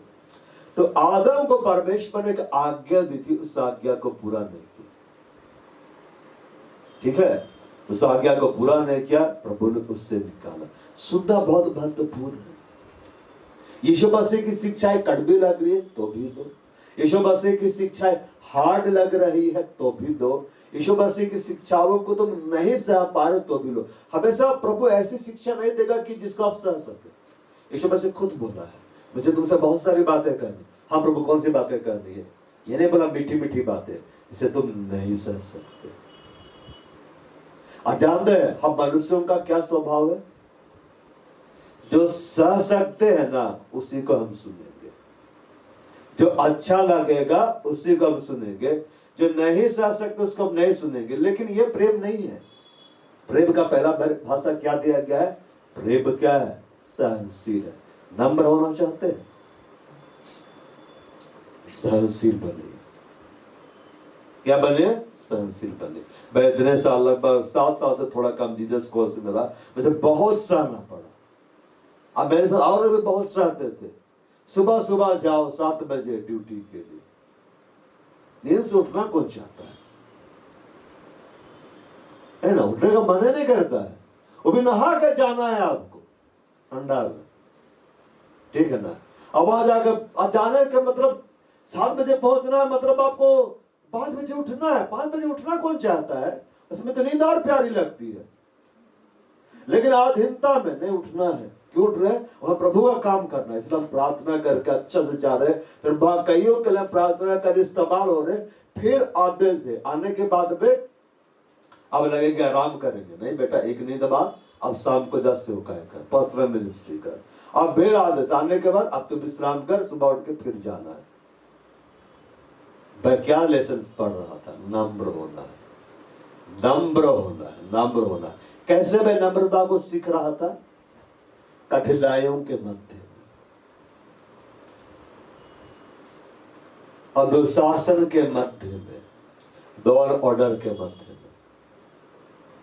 देखिए, यूसुफ बहुत नम्र व्यक्ति था, बहुत नम्र व्यक्ति था कि नहीं? और यूसुफ मसीह को दिखला रहा था। पुराने नियम में बहुत सारे लोग ऐसे आए जो मसीह के प्रोटोटाइप होते थे कि मसीह किस तरह का व्यक्ति होगा, दिखलाया जाता था। तो यूसुफ बहुत नम्र था। वो इतना नम्र हो गया कि जब फिरौन के पास ले जाया गया, फिरौन बोला, मैंने सुना है कि तू स्वप्न सुनते ही अर्थ बतला सकता है। कि फिरौन झूठ थोड़े ना बोल रहा था, सच बोल रहा था। तो यूसुफ ऐसा नहीं बोला, तुमने बिल्कुल ठीक सुना है। आप कोई काम करने में एक्सपर्ट है, जैसे भाई तेज ड्राइविंग करने में एक्सपर्ट है। अब बोलेंगे, मैंने सुना है तू ड्राइविंग करने में एक्सपर्ट है, तू हवा से बातें करता जब तू गाड़ी चलाता है। तूने बिल्कुल ठीक सुना, अभी इसको मैं उड़ा के तो लाया हूं। हम बोलेंगे ना, हाँ तूने सही सुना। लेकिन क्या बोलता है? मैं नहीं, यहोवा ही फिरौन के लिए शुभ वचन देगा। अब फिरौन का स्वप्न का अर्थ बतला देता है। अब वो अर्थ क्यों बतला पाया, इसका रहस्य समझिए। अब इधर देखिए, परमेश्वर अपना रहस्य सबको नहीं बतलाता है। किसको बतलाता है? आपके राजदार कौन लोग होते हैं? बतलाइए। जो आपके गहरे फ्रेंड है। और आपके गहरे फ्रेंड कौन होते हैं? जो हर समय साथ में रहते हैं, हर समय। और कब वो रहते हैं सबसे ज्यादा? सबसे खराब कंडीशंस में खड़े रहते हैं। यीशु मसीह बोला ना, मैंने तुम्हें मित्र कहा है। तो मित्र कौन है यीशु मसीह का? जैसा भी कंडीशन वो यीशु के साथ है। मार खा रहा है फिर भी यीशु के साथ है। जब चेलों को मार पड़ा ना, तो लोग बड़ा हंसते हुए आया था, प्रभु के लिए मार खाया। हमें मार पड़ते हम रोते हुए आते हैं, हाय मार दिया। वहां लिखा हुआ बड़ा आनंदित होकर आए। जब प्रेरितों को धमकाया गया ना, तब लोग बड़ा आनंदित होकर आए। क्यों? पहाड़ी वचन याद आया, धन्य हो तुम जब मेरे नाम के कारण तुम्हें सताए, मारे, पीटे, झूठ बोले, निंदा करे, तुम आनंदित और मग्न होना। अब आनंदित का मतलब पीछे थोड़ा ना आपका निंदा बना पाए। क्या भरते निंदा किया, क्या भरते बोला झूठा भविष्यवक्ता, तो प्रार्थना करने गए थे, हमको थप्पड़ भी मारा, पूरा निशान हो गया है। पटक दिया उठा के, वचन जी तो सुना रहे थे। और आगे भरते साहब बहुत आनंदित है, हंस रहे, गाल लाला, अरे थप्पड़ खा का है, वचन सुना रहे थे। फिर भी आनंदित क्यों? अरे बोला है तुम एक भविष्यवक्ता के समान, अगर मार खा लो, आज मार खाए, कल भविष्यवक्ता बनने जा रहे। यीशु मसीह क्या बोला? मुझसे सीखो। देखिए नम्रता के बारे में बतला रहे। और ये विषय इतना बड़ा मेरे को लग ही नहीं रहा है आज कंप्लीट हो पाएगा। आज आपने प्रार्थना की प्रभु से, प्रभु तेरा अभिषेक मुझे सिखला है। और जब प्रभु का अभिषेक आता है ना, एकदम परफेक्टली सिखलाता है। यूसुफ नम्र कैसे हो गया? प्रभु उसको नम्र व्यक्ति बनाना चाहता था ताकि वो पूरा मिस्र को संभाले, और उस नम्रता की सीढ़ी में चढ़ाने के लिए परमेश्वर उसको जेल यात्रा में ले गया। कि किस यात्रा में ले गया? जेल यात्रा में ले गया। देखिए, घर में आप बैठे हुए हर दिन आपको चिकन मिल रहा है, क्या बैठ चिकन मिल रहा है, चौबिल मिल रहा है, चिल्ली मिल रहा है, अब जम के खा रहे, तो खाने का मतलब लोग नहीं जानेंगे। इसी तरह शादी में हम लोग जाते हैं और खाते हैं और फिर छोड़ भी देते हैं। एक चौथाई तो कुत्ते लोग ही खाते हैं, ये खाते हैं। चिकन का हड्डी छोड़ दिया, मछली छोड़ दिया, ठीक है, लेकिन जैसे उसको मरुभूमि में पहुंचा दो, जब खाने पीने को कुछ नहीं मिल रहा है, अभी बासी भात ही रख दो, ऐसा खाएगा ना जैसे कि 5 स्टार होटल का बिरयानी है। उसके बाद उसको वहां से यहां ला, भय की रहे। डिस्कवरी में मैं देख रहा था, कई बार देखता था वीडियो, मैन वर्सेस वाइल्ड एक सीरियल है, ठीक है ना, तो उसमें एक ग्रुप वाला होता था, तो उनको 30-40 दिन के लिए, 20-30 दिन के लिए आइलैंड में पहुंचा दिया था। अब अपने से जियो भाई, इसी के लिए पैसा तुमको मिल रहा है। शुरू में तो बड़े अच्छा से उनको लगता था 20 दिन हमें बिताने हैं, 20 लाख रुपया हमें मिल रहा है, एग्रीमेंट साइन कर चल गए। जाने के बाद वे कोसते थे कहीं आ गए, खाने को कुछ नहीं मिल रहा है। अब वो जानवरों का शिकार करके खा रहे हैं, पानी बड़ी दूर से ला रहे हैं, और उसके बाद में जब वे लोग आते थे तब वो क्या बोलते थे? ताजुब है, मैं नल को खोलता और पानी आ रहा है, अद्भुत, इट्स अमेजिंग। हम लोग कभी जाके बोलते हैं प्रभु आश्चर्य कर। लेकिन जब आप मरुभूमि की यात्रा करके आएंगे और आप एक बटन दाबेंगे और पानी आएगा, आप बोलेंगे आश्चर्य कर प्रभु, बटन ठीकते पानी आ रहा है। समझ पा रहा ना? पहले मैं पानी लाने के लिए बड़ी जुगाड़, बड़ी मेहनत करता था, पाइप लेके जाओ, लगा, मोटर चलाओ। जब बोरिंग हुआ, अद्भुत प्रभु, एक बार टीपते पानी आता है। महत्व को मैं क्या कर रहा हूं? मैं जान रहा हूं, क्योंकि मैं उस कंडीशन से गुजरा। तो यूसुफ को प्रभु नम्र बनाना चाहता था, जेल की यात्रा में लेकर गया, वो अधीनता में चला गया, उसको अधीनता में डाला गया, प्रभु जानबूझ के ले गया। देखिए, परमेश्वर जो आपके लिए स्वप्न दिखलाया, दर्शन दिखलाया, भविष्यवाणी का वचन दिया है, कई बार बहुतों के लिए पूरा क्यों नहीं होता? क्योंकि बाइबल में लिखा हुआ है, अबे हमारा ज्ञान अधूरा, हमारी भविष्यवाणी अधूरी। जब सर्वसिद्ध आएगा तो अधूरा मिट जाएगा। सर्वसिद्ध परमेश्वर है, और सर्वसिद्ध यीशु जब पृथ्वी पर उतरा तो यीशु मसीह बन गया, और यीशु मसीह बोला मेरे सीखो कि मैं नम्र हूं तो तुम महिमा को पालोगे। और महिमा पाने के लिए हमको नम्र होना है, और नम्र बनने के लिए हमको यीशु मसीह का जुबा उठाना है। और बैल के ऊपर जो जुबा डाला जाता है ना, कभी एक बार कंधा में डाल कर देखिए क्या, ठीक है ना, भाई प्रीतम भाई हृदय को खड़ा कर देंगे और कंधा में डाल देंगे, और मैं बोलूंगा कैसा लग रहा है, और आपकी आवाज निकलेगी, ये बहुत हल्का है, ऐसा लगेगा, बहुत भारी है। तो प्रभु की जिम्मेदारी आप, वो जो आपको देना चाहता, आप ये मत समझिए कि वो हल्का वो भारी है। यीशु मसीह बोला मेरा बोझ सहज, मेरा जुबा सहज, मेरा बोझ हल्का है। कैसे हल्का है? जब तक तू मेरे साथ रहेगा हल्का रहेगा, लगेगा, लेकिन जैसे तो मेरे विरोध में जाएगा वो भारी होगा। बाइबल में क्या लिखा हुआ है? यदि वो सहबत ना हो तो कैसे आगे बढ़ेगा? बाइबल लिखा हुआ है ना। तो जब हम यीशु के साथ सहबत होते हैं ना, तो हमको बुलाहट भी आसान लगती है, सेवकाई भी आसान लगता है, मिनिस्ट्री भी आसान लगता है, कलीसिया भी आसान लगता है, पर्सनल लाइफ भी आसान लगता है, बहुत ही जी। लेकिन जैसे असहमत होते हैं, बच्चे के खिलाफ जाने लगते हैं, भार लगता है, भार लगता है, भार लगता है। Praise the Lord। और कब वो भार हटता है मालूम? कि कब वो भार महसूस नहीं होता? जब हम जिम्मेदारी को हटा देते हैं, मुझे इस जिम्मेदारी को अब नहीं लेना। देखिए, जिसके पास भाई देश को रोजगार मिला है, भाई देश सभी घर में आराम से बोलते कि क्या करे, टाइम क्या करे, कुछ काम ही नहीं है। कुछ दिन के बाद वो इतनी बिजी हो जाएंगे, हम लोग फोन करेंगे, उठा नहीं रहे, क्यों? और उठा कर बोलेंगे भैया रखिए बहुत बिजी है। उसमें लगेगा 1 से लेके 29 तारीख तक, कहे काम करे, कहे काम करे, कहे काम करे। 30 तारीख को पता चलेगा कहे काम कर रहे, एक अकाउंट में दिखाई देगा इतना लाख रुपया आया। तो बड़े खुश होंगे, भैया कहाँ है? हाँ, आ जाइए अंगीठी पार्टी। आज हम बहुत खुश है। अरे भाई तू तो 1 से 29 तक दुखी दिखाई देता है। हाँ, मेरे को 1 से 29 तक समझ में नहीं आया, कहा काम करो, मैं क्यों काम करो, इतना डांट क्यों सुना, इतना फटकार क्यों खा रहा, क्यों अफसर मुझे झाड़ रहे हैं। 30 तारीख को समझ में आया, ये मेरे हाथ में है, नोटों की कर दिया, इसीलिए डांट मिल रहा था। जिसके पास जिम्मेदारी है उसके पास धन है। भिखमंगा को देखिए, कोई जिम्मेदारी नहीं,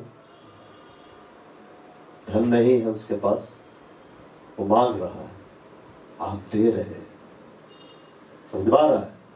परमेश्वर महिमा में भागीदार बनाना चाहता है।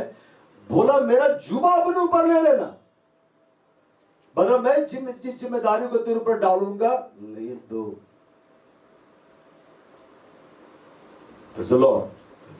देखिए आप प्रभु के पीछे चल रहे हैं ना, चुपचाप हो गए। तो सबको प्रभु एक जिम्मेदारी दिया है। ये जिम्मेदारी बहुत आसान लगेगी। कैसी जिम्मेदारी? सुबह हम उठेंगे, हम प्रार्थना करेंगे, घंटों बिताएंगे समय, हम बाइबल पढ़ेंगे, हम आराधना करेंगे, हम हर दिन वचन पर चलेंगे। लेकिन कब कठिन लगेगी? जब वचन में प्रभु हार्ड टीचिंग दे रहा, अब असहमत हो रहे, नहीं मैं इसको नहीं सह पा रहा हूं, अब आपको हार्ड लगने लगेगा।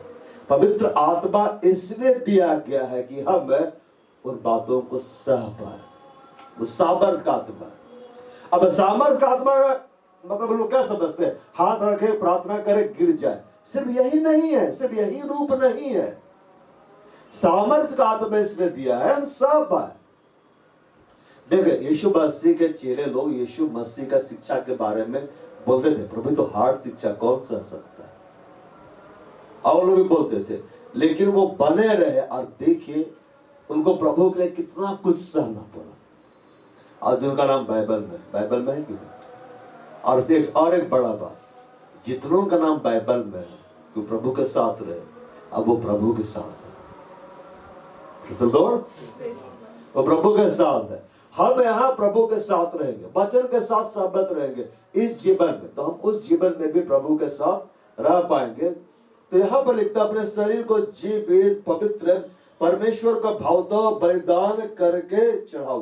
बलिदान का मतलब क्या होता है? जानवरों का बलिदान कैसे किया जाता था? मार डाला जाता था कि नहीं? अरे कभी नहीं पढ़े पुराना नियम? उन्हें मार डाला जाता था, उनको होम बलि किया जाता था, और प्रभु के पास सुखदायक सुगंध के रूप में जाता था। तो अपने आप को बलिदान करना है तो कैसे बलिदान करना है? लटक जाए, पंखा में झूल जाए, अपने इच्छाओं को प्रभु के लिए हटाना सीखो, अपने डिजायर को प्रभु के लिए हटाना सीखो। शरीर को क्या अच्छा लग रहा है उसको हटाओ। शरीर को नींद बहुत पसंद है, रात को जागो, प्रार्थना करो। शरीर को नींद पसंद है, सुबह को उठो, प्रार्थना करो। शरीर को यहाँ संगति पाना पसंद नहीं है, इतना धूप में कौन आएगा? गर्मी में क्या बोले? बहुत गर्मी है। ठंडा में बहुत ठंडा है, निकलने का मन नहीं कर रहा है। बरसात में भीग जाएंगे, और बसंत में घर में बैठ कर पकौड़ी खाएंगे चाय के साथ, ठीक है। लेकिन शरीर को जीवित समझने का मतलब प्रभु जो जिम्मेदारी दे उससे मैं करूं। देखिए प्रभु मेरा 22 साल हो गया, 23वां साल चल रहा है। बहुत सारा कंडीशंस आया, बहुत सारा टफ कंडीशंस को हम देखते गए, लेकिन कैसे मैं बना हुआ? डिसीजन के द्वारा मुझे बने रहना है। प्रभु कब आपको छुड़ाता है मालूम? ऐसे नहीं छुड़ाता है। उसने जो मुझसे प्रेम किया है, प्रेम सहनशील है। आपको प्रेम दिखलाना पड़ेगा। अपने शरीर को जीवित पवित्र परमेश्वर का भावता बलिदान करके जाओ, अपनी इच्छाओं को बारो, अपनी इच्छाओं को कुछ दो, अब प्रभु की इच्छा को जानो। सर्वप्रथम यही तुम्हारी आत्मिक सेवा है। ये देरी क्या है? आत्मिक सेवा। एक पास्टर के बारे में मैंने सुना, एक प्रभु के दास ने बताया, प्रभु ने जब उस पास्टर को अगुवाई दी कि तू फुल टाइम मिनिस्ट्री में आ जाओ, फुल टाइम मिनिस्ट्री में आ गया। बाल वो शादीशुदा था, उसके बच्चे भी थे, बाहर वो प्रभु काम करता था और हर शाम को जाके लोगों को क्या बोलता था कि मुझे 200 रुपया दे दो, मुझे घर चलाना है। मतलब ऐसे इतना गरीबी में चला गया था, इतना कंगाली में। और लोग बोलते थे, रिश्तेदार लोग, कि तो फिर से अपने काम में लौट जा, फिर से अपने काम में लौट जा। तो बोला नहीं, प्रभु ने मुझे बुलाया, मुझे काम करना है। और लोग उसके मदद कर ही देते थे, रुपये देकर उसका घर चलता था। एक समय तक वो उस कंगाली में रहा। अब जब प्रभु देखा, वो विश्वास योग्य निकला। प्रभु उसको इतना उठाया, ऊंचा उठाया, ब्रश के अद्भुत रूप से। पूरी स्टोरी नहीं मालूम है। उनके बच्चों को प्रभु विदेश लेके शिफ्ट कर दिया। सब विदेश में पढ़ाई कर रहे हैं, विदेश में जॉब कर रहे हैं, सब तरफ से फर बंद कर दिया। प्रभु देखा, ये मेरी जिम्मेदारी को लिया है। प्रभु उसको क्या किया? परखा। ये भागता है कि नहीं, देखो। ये छोड़कर जाता है कि नहीं, देखो। तो प्रभु बहुत देखता है। जब आपको लगे प्रभु नहीं देख रहा, उसी समय ज्यादा देख रहा है।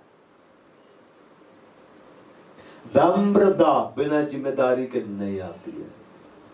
जिम्मेदारी मतलब जुबा को उठाना है, और जुबा भारी है। लेकिन वो हल्का कैसे लगेगा? जब हम यीशु की ओर देखेंगे। वो हल्का कैसे लगेगा? जब हम यीशु के साथ सहमत लगेंगे। बहुत सहज कैसा लगेगा? जब हम यीशु के बड़े प्रेम को जानेंगे। कई बार लोग बोलते हैं बहुत कठिन है, प्रभु के साथ चलना बहुत कठिन है। लेकिन जो लोग यीशु मसीह के लिए मार डाले गए, यूहन्ना क्या लिखा? उसकी आज्ञाएं कठिन नहीं है। क्यों कठिन नहीं लगा मालूम उनको? क्योंकि प्रभु जानता था प्रभु कैसा प्यार किया है। हम तो पढ़ के जान रहे हैं ना, यीशु मसीह बलिदान दिया है। लोग देखे थे, वो छप गया था। देखिए, समझाते समझाते 1 घंटा होने जा रहा है। अभी तक लोग नम्रता में भी इतना बड़ा लग रहा है। ठीक है, तो महिमा पाने से पहले क्या होती है?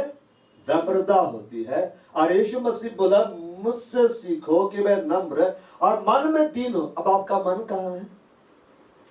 बाहर में नहीं, अंदर है। अंदर आपका दिल बाहर में नहीं, अंदर में। अंदर में सीखना है। ऐसा नहीं कि बाहर में हम आ गए, कैसे यार यही बैठी बड़े नम्र है, अंदर पूरा गाली दे रहा है। मैं नम्र मन में दीन हूं, तुम अपने मन में विश्राम पाओगे, क्योंकि मेरा जुबा सहज, मेरा बोझ हल्का है। प्रभु हमें विश्राम देना चाहता है। क्या भाई, आप पूरा विश्राम में चले गए। प्रभु हमें क्या देना चाहता है? विश्राम। अब विश्राम का मतलब ये नहीं कि तुम कोई काम करो ही। देखिए, करूब जो परमेश्वर को ढोकर चल रहे हैं, परमेश्वर करूबों के बारे में रहस्य खोल रहा है। उसका एक मुख उकाब की तरह है। उकाब कहां विश्राम पाता है? मालूम कहां विश्राम पाता है? अब ये मत बोलिएगा घोंसले में विश्राम पाता है। वो पंख फड़फड़ाते हुए उड़ता है कि नहीं? उसको आसमान का राजा बोला जाता है। जैसे शेर जंगल का राजा है, उकाब आसमान का राजा है। अब परमेश्वर अपने आप को 2 लोगों से तुलना किया है। लायक लायन ऑफ जुड़ा बोलता है ना, और कैसे वो हमारी रक्षा करता है? Like eagle. वो उकाब से अपना तुलना करता है, वो शेर से अपना तुलना करता है। तो उकाब में से क्या बात है? उकाब बाइबल में लिखा है कि बाढ़ जो तो उकाब के नाए उड़ेंगे। अब उकाब को उड़ने के लिए क्या करना पड़ता है? परिश्रम करना पड़ता है। वो अपना, अब उसके पैर तो नीचे रहते हैं, वो अपना पंख फड़फड़ाते एक समय ऐसा ऊपर पहुंच जाता है जहां वो पंख नहीं फड़फड़ाता, वो ऊपर नहीं जा पाता है। और तब वो वहां विश्राम करता है। उसको दाएं जाना, पंख को एक डायरेक्शन में झुकाता, दाएं चल जाता है। बाएं जाना है, दूसरा डायरेक्शन में झुकाता, बाएं चल जाना है। नीचे जाना है, अलग डायरेक्शन में झुकाता, नीचे चल जाता है। ऊपर जाना, अलग डायरेक्शन में झुकाता, ऊपर चल जाता है। कई बार आप यहाँ बाज को देखे ना उड़ते हुए, बाज बहुत ऊंचाई में उड़ते हैं, मैंने छोटे ईगल है ना। इंडिया को उकाब होना चाहिए उसको, ठीक है ना। बड़ा मुकाम पे नहीं दिखता है, छोटा छोटा दिखता है। उनको देखिएगा एक जगह पहुंच के लोग बस स्थिर रहता है, बस उड़ते रहता है, पंख वैसे से नहीं करता है। तो आत्मिक जीवन में विश्राम ऐसा आता है, एक समय ऐसा होता है कि आप ऐसा नहीं कि आप कुछ नहीं कर रहे, आप बस बढ़ते चले जा रहे आत्मिक जीवन में, कलीसिया में बढ़ते चले जा रहे, सेवका में बढ़ते चले जा रहे, सब कुछ होता चला जा रहा, प्रभु करता चला जा रहा, आप बहुत विश्राम पा रहे। लेकिन वहां तक बहुत सारे लोग नहीं पहुंच पाते। क्यों? क्योंकि वहां पहुंचने के लिए जितना पंख फड़फड़ाना है नहीं फड़फड़ाते। मतलब जो जिम्मेदारी है उस जिम्मेदारी को वो नहीं उठाते। बजबा रहा ना बात। मेरा जुबा अपने ऊपर डाला, मुझसे सीखो, नम्रता के लिए जुबा को उठाना है। परमेश्वर यूसुफ को एक बड़ी जिम्मेदारी देना चाहता था, एक ऐसा जगह उसको पहुंचाना चाहता था जहां पूरा देश को संभाले, और उसको ऐसा विश्राम देना चाहता था कि तू महल में रहे। एक ऐसा विश्राम देना चाहता था कि तेरे पास सोने चांदी हीरे जवाहरात की बहुतायत हो, भरपूरी हो, दास दासी तेरे सामने झुके। लेकिन वहां पहुंचने के लिए 10 या 12 साल यीशु को पंख फड़फड़ाना पड़ा। क्यों? अब जेल से निकलने के बाद में अब वो आराम मिला, वो रथ के लिए पैसा दिया था, उसको फ्री में मिला कि नहीं? सोना खरीद के लाया था, राजा उतार के दिया कि नहीं? अंगूठी क्या खरीदा था, उसको मिला कि नहीं? सब मिला कि नहीं? महल क्या वो खरीदा, उसको मिला कि नहीं? विभाग ने दौड़ भाग किया। आजकल आदमी लोग विभाग में बड़ी दौड़ भाग करते हैं, देख रहे हैं, जो देखते जाएंगे। इससे देख रहा था क्या? 10 लड़के लोग को देखने क्या था, उसको मिला कि नहीं? क्यों मालूम? वो नम्र हो गया था। नम्रता कैसे बना मिली उसको? जिम्मेदारी में जाके देखिए, परमेश्वर उसको मिस्र का प्रबंधक बनाना चाहता था। आपको प्रभु को बड़ा पद देना से अच्छा बात है कि नहीं? अरे है कि नहीं? हाँ?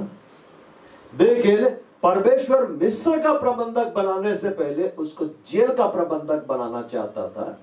और जेल का प्रबंधक बनने के लिए दो ही तरीका है, या तो जेलर बन जा या कैदी बन जा।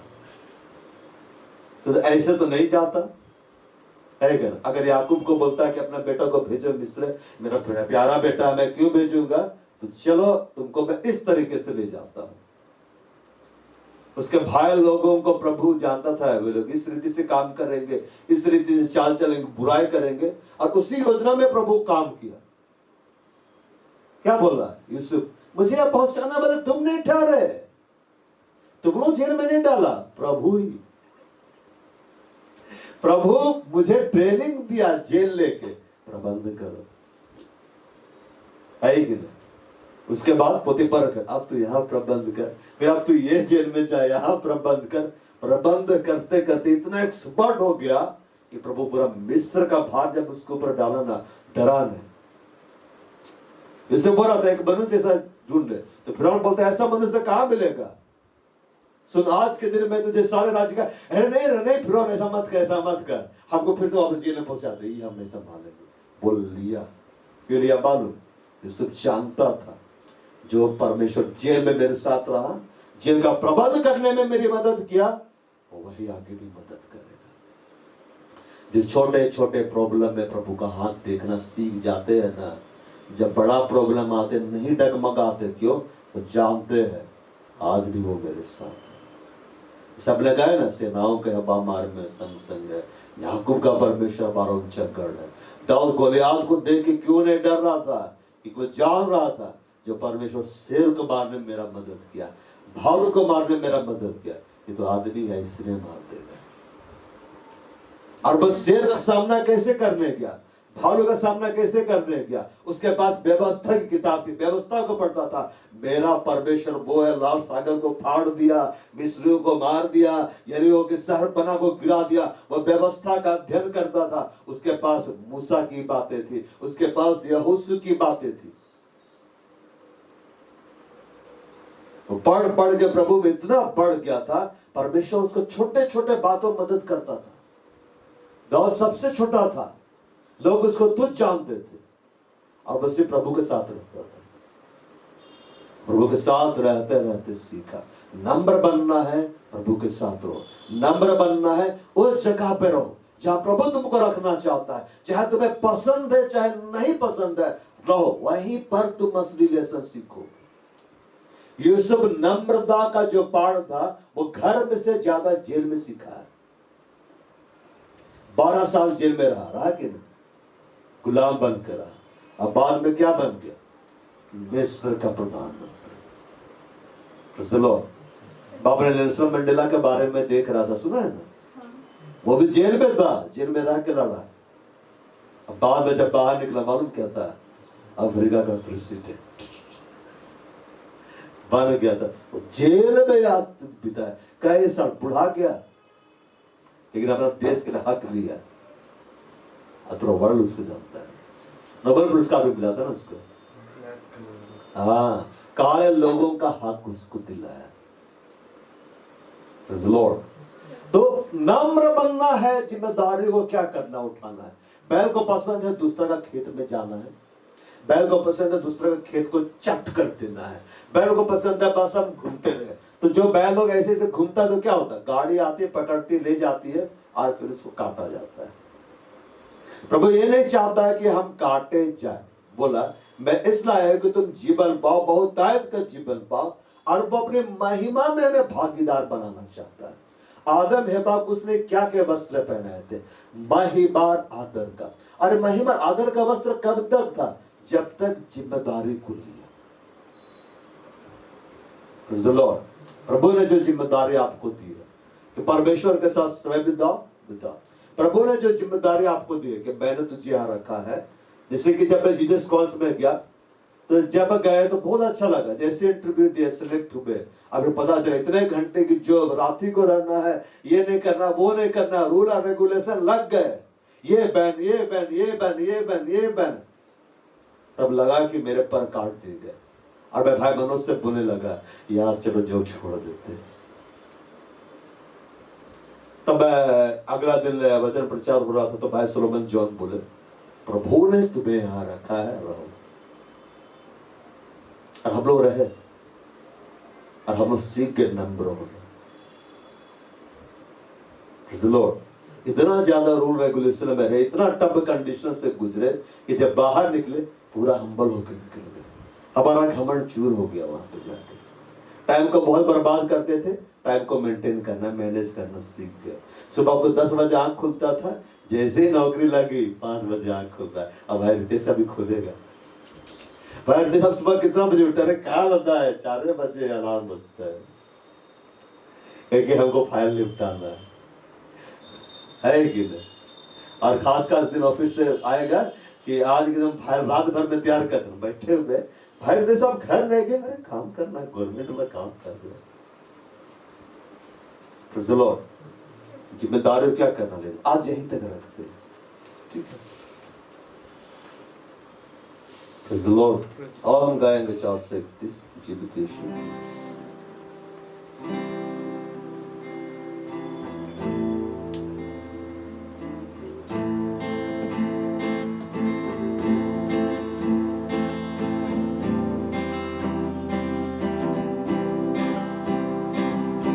जीवित यीशु की आओ आराधना हम करें।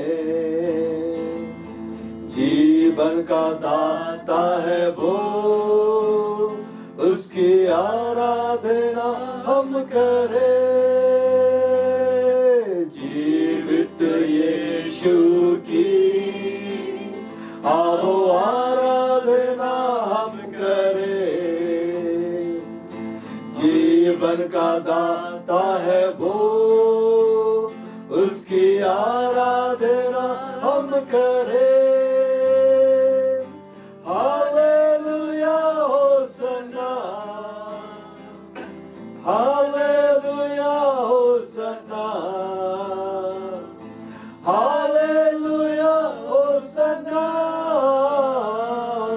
Hallelujah hosanna, hallelujah hosanna, hallelujah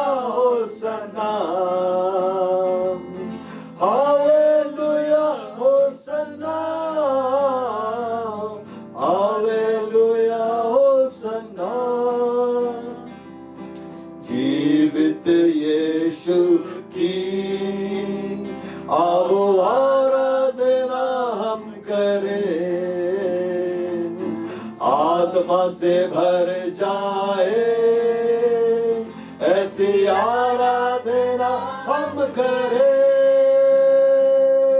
जीवित यीशु की आओ आराधना हम करें। आत्मा से भर जाए, ऐसी आराधना हम करें। Hallelujah hosanna, hallelujah hosanna, hallelujah hosanna, hallelujah Hosanna. जीवित यीशु की आओ आराधना हम करें। सामर्थ से भर जाए, ऐसी आराधना हम करें। जीवित यीशु की आओ आराधना हम करें।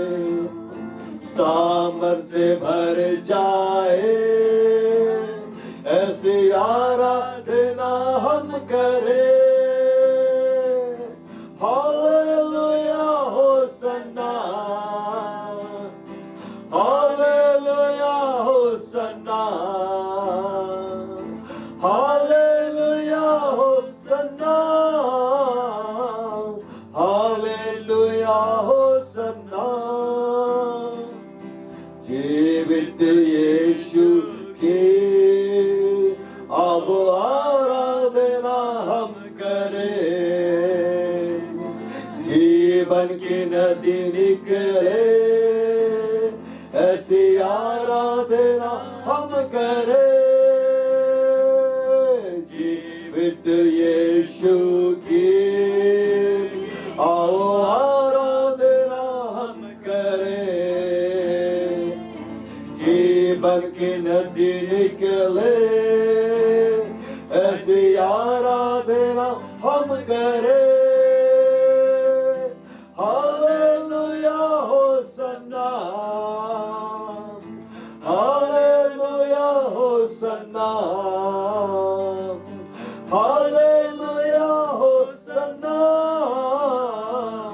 Hallelujah hosanna. मृत्युंजय यीशु की आओ आराधना हम करें। अधोलोक पर जय पाई है, उसकी आराधना हम करें। मृत्युंजय यीशु की आओ आराधना हम करें। अधोलोक पर जय पाई है, उसकी आराधना हम करें। Hallelujah hosanna, hallelujah hosanna, hallelujah Hosanna,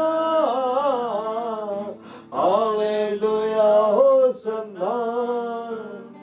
और फिर से इस गीत को गाएंगे, यीशु की आराधना में पढ़ेंगे।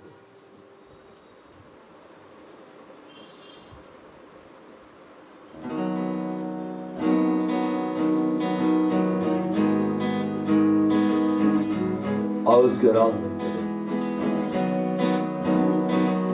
जीवित यीशु की आओ आराधना हम करें। जीवन का दाता है वो, उसकी आराधना हम करें। जीवित यीशु की आओ आराधना हम करें। जीवन का दाता है वो, उसकी आराधना हम करें। Hallelujah hosanna, hallelujah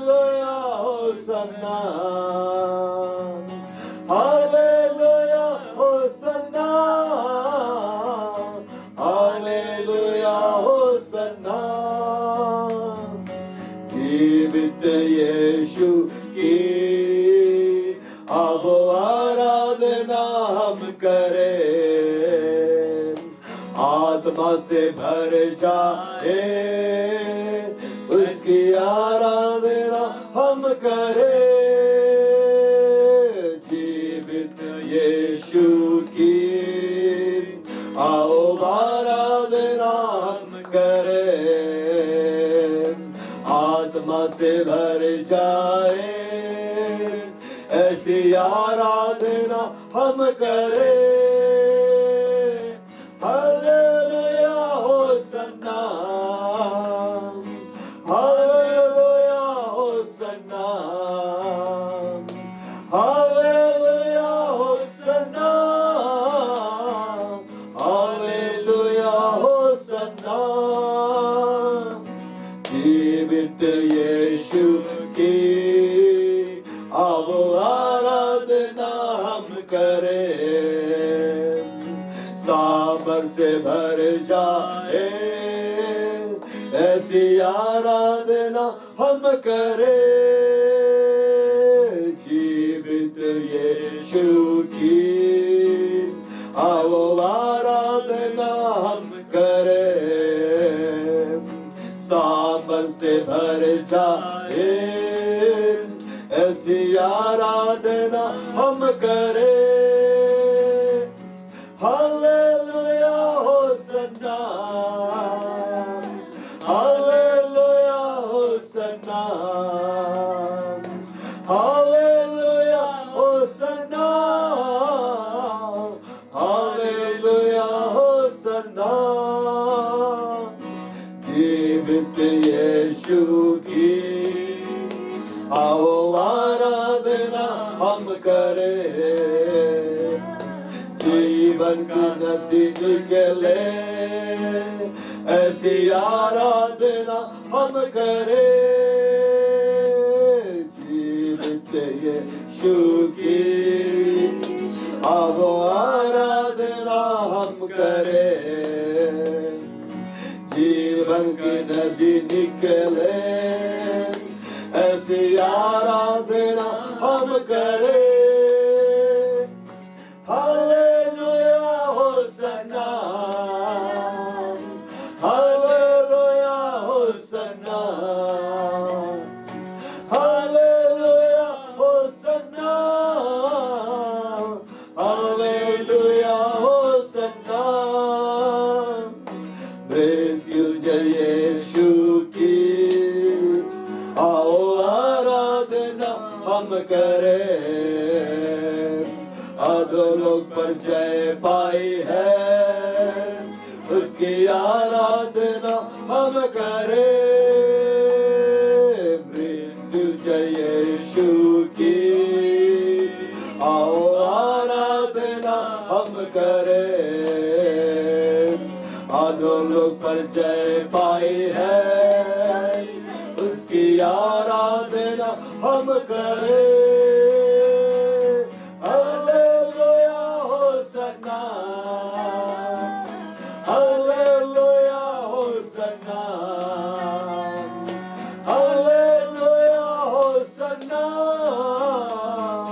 hallelujah Hosanna,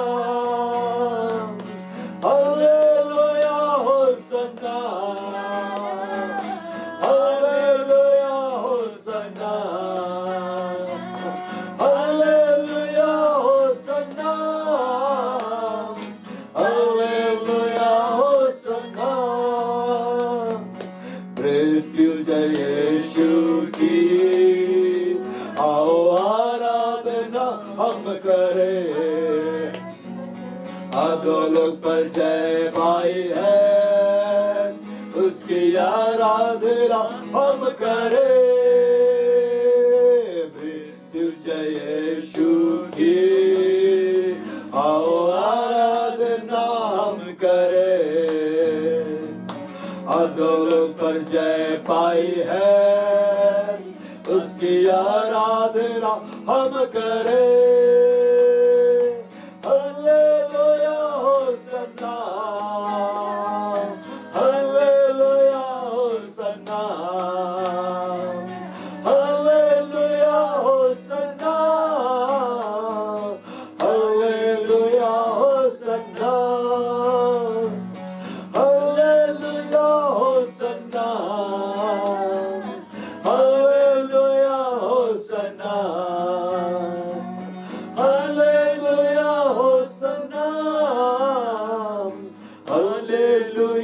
Hosanna.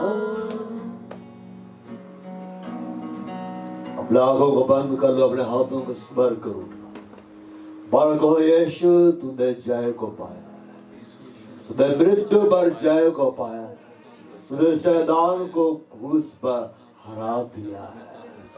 वो आपका यीशु जय को पाया है, आपका यीशु भी जय को पाया है मेरे प्रियो। वो कलीसिया के लोगों, यीशु के कारण आप जयवान से बढ़कर, यीशु के कारण आप जयवान से बढ़कर आज यीशु से कहो, यीशु मैं तुझसे सीखना चाहता हूँ, मैं तुझसे अपनी जिम्मेदारियों को ले लेना चाहता हूँ।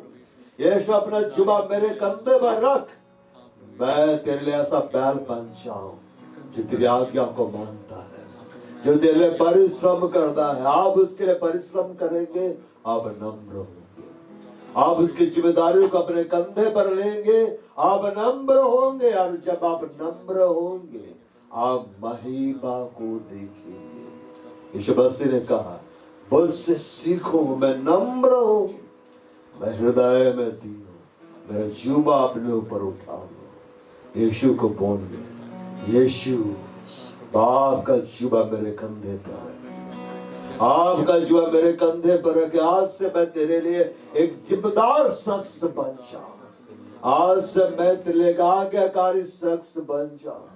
मैं वहीं पर रहूं जहां तू मुझे रखता है, मैं वहीं पर स्थिर रहूं जहां पर तूने मुझे स्थिर रखा है, मैं डगमगाऊं नहीं। यीशु को बोले, यीशु मुझे सिखलाइए नम्र बनना सिखलाइए, यीशु मुझे सिखलाइए नम्र बनना सिखलाइए, मैं तेरे जैसा नम्र हो जाना चाहता हूँ। यीशु को बोलो, यीशु मुझे सिखना तेरे जैसा नम्र होना।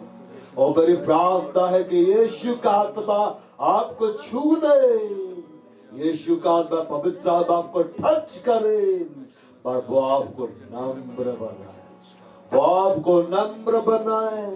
आज से यीशु की जिम्मेदारियों को लेते चले जाओ, आज से यीशु की जिम्मेदारियों को लेते चले जाओ। और बिल्कुल यीशु की बातें चाहे कड़वी लगे, यीशु की बातें चाहे कठिन लगे, यीशु की बातें चाहे ऐसी लगे इसको कौन सह सकता है, सह दो उस कठिनाइयों, उसको सह दो, उस बोझ को तुम सह दो, तुम नम्र हो जाओगे कलीसिया। और मैं देखता हूं तुम महिमा पाने जा रहे हो, तो महिमा पाने जा रहे हो। जब उसकी आज्ञा को मानने के कारण, उसके जुबे को उठाने के कारण तुम दुख को सहोगे, तुम महिमा को पाओगे। यदि हम उसके साथ दुख उठाए, हम महिमा को भी पाएंगे। ओ यस यस। किसान जब कड़े धूप में खेत को जोतता है, बैल भी उसके साथ साथ जाता है, दोनों को धूप लगती है, दोनों को पीड़ा होती है, मगर जब फसल उगती है, हरा हरा चारा मिलता है बैल को खाने के लिए, क्योंकि किसान ने जो उपज को लगाया वो फलवंत हुआ। वो इसलिए फलवंत हुआ क्योंकि बैल ने उसके साथ मिलकर परिश्रम किया।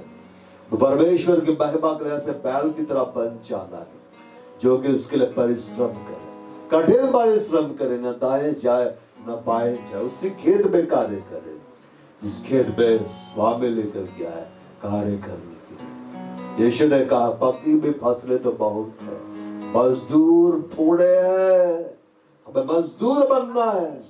एक मजदूर नम्र होता है, एक मजदूर अपने स्वामी की अधीनता में रहता है, एक मजदूर अपने स्वामी को अपने से श्रेष्ठ जानता है।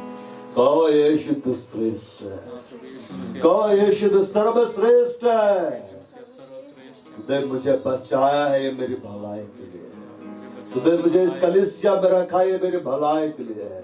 कहो यीशु को, आज से मैं तेरे और जिम्मेदार बनूंगा, आज से मैं तेरे और विश्वास योग्य बनूंगा, आज से तू मुझे और स्थिरता दे, आज से तू मुझे और स्थिरता दे। मैं तेरे बड़े से बड़े जुबे को उठाने के लिए तैयार हो जाऊं। यस, मैं तेरे बड़े से बड़े जुबे को उठाने को मैं तैयार हो जाऊं। यीशु मैं बिल्कुल ऐसा बनूं। बहुत सारे चेले तुझे छोड़कर चले गए, मगर पतरस तेरे साथ रहा, याकूब तेरे साथ रहा, यूहन्ना तेरे साथ रहा। वे तुझे छोड़कर नहीं गए और वो अपोस्टल बन गए। कहो यीशु मैं सदा तेरे संग रहना चाहता हूँ। कहो यीशु मैं सदा तेरे संग रहना चाहता हूँ।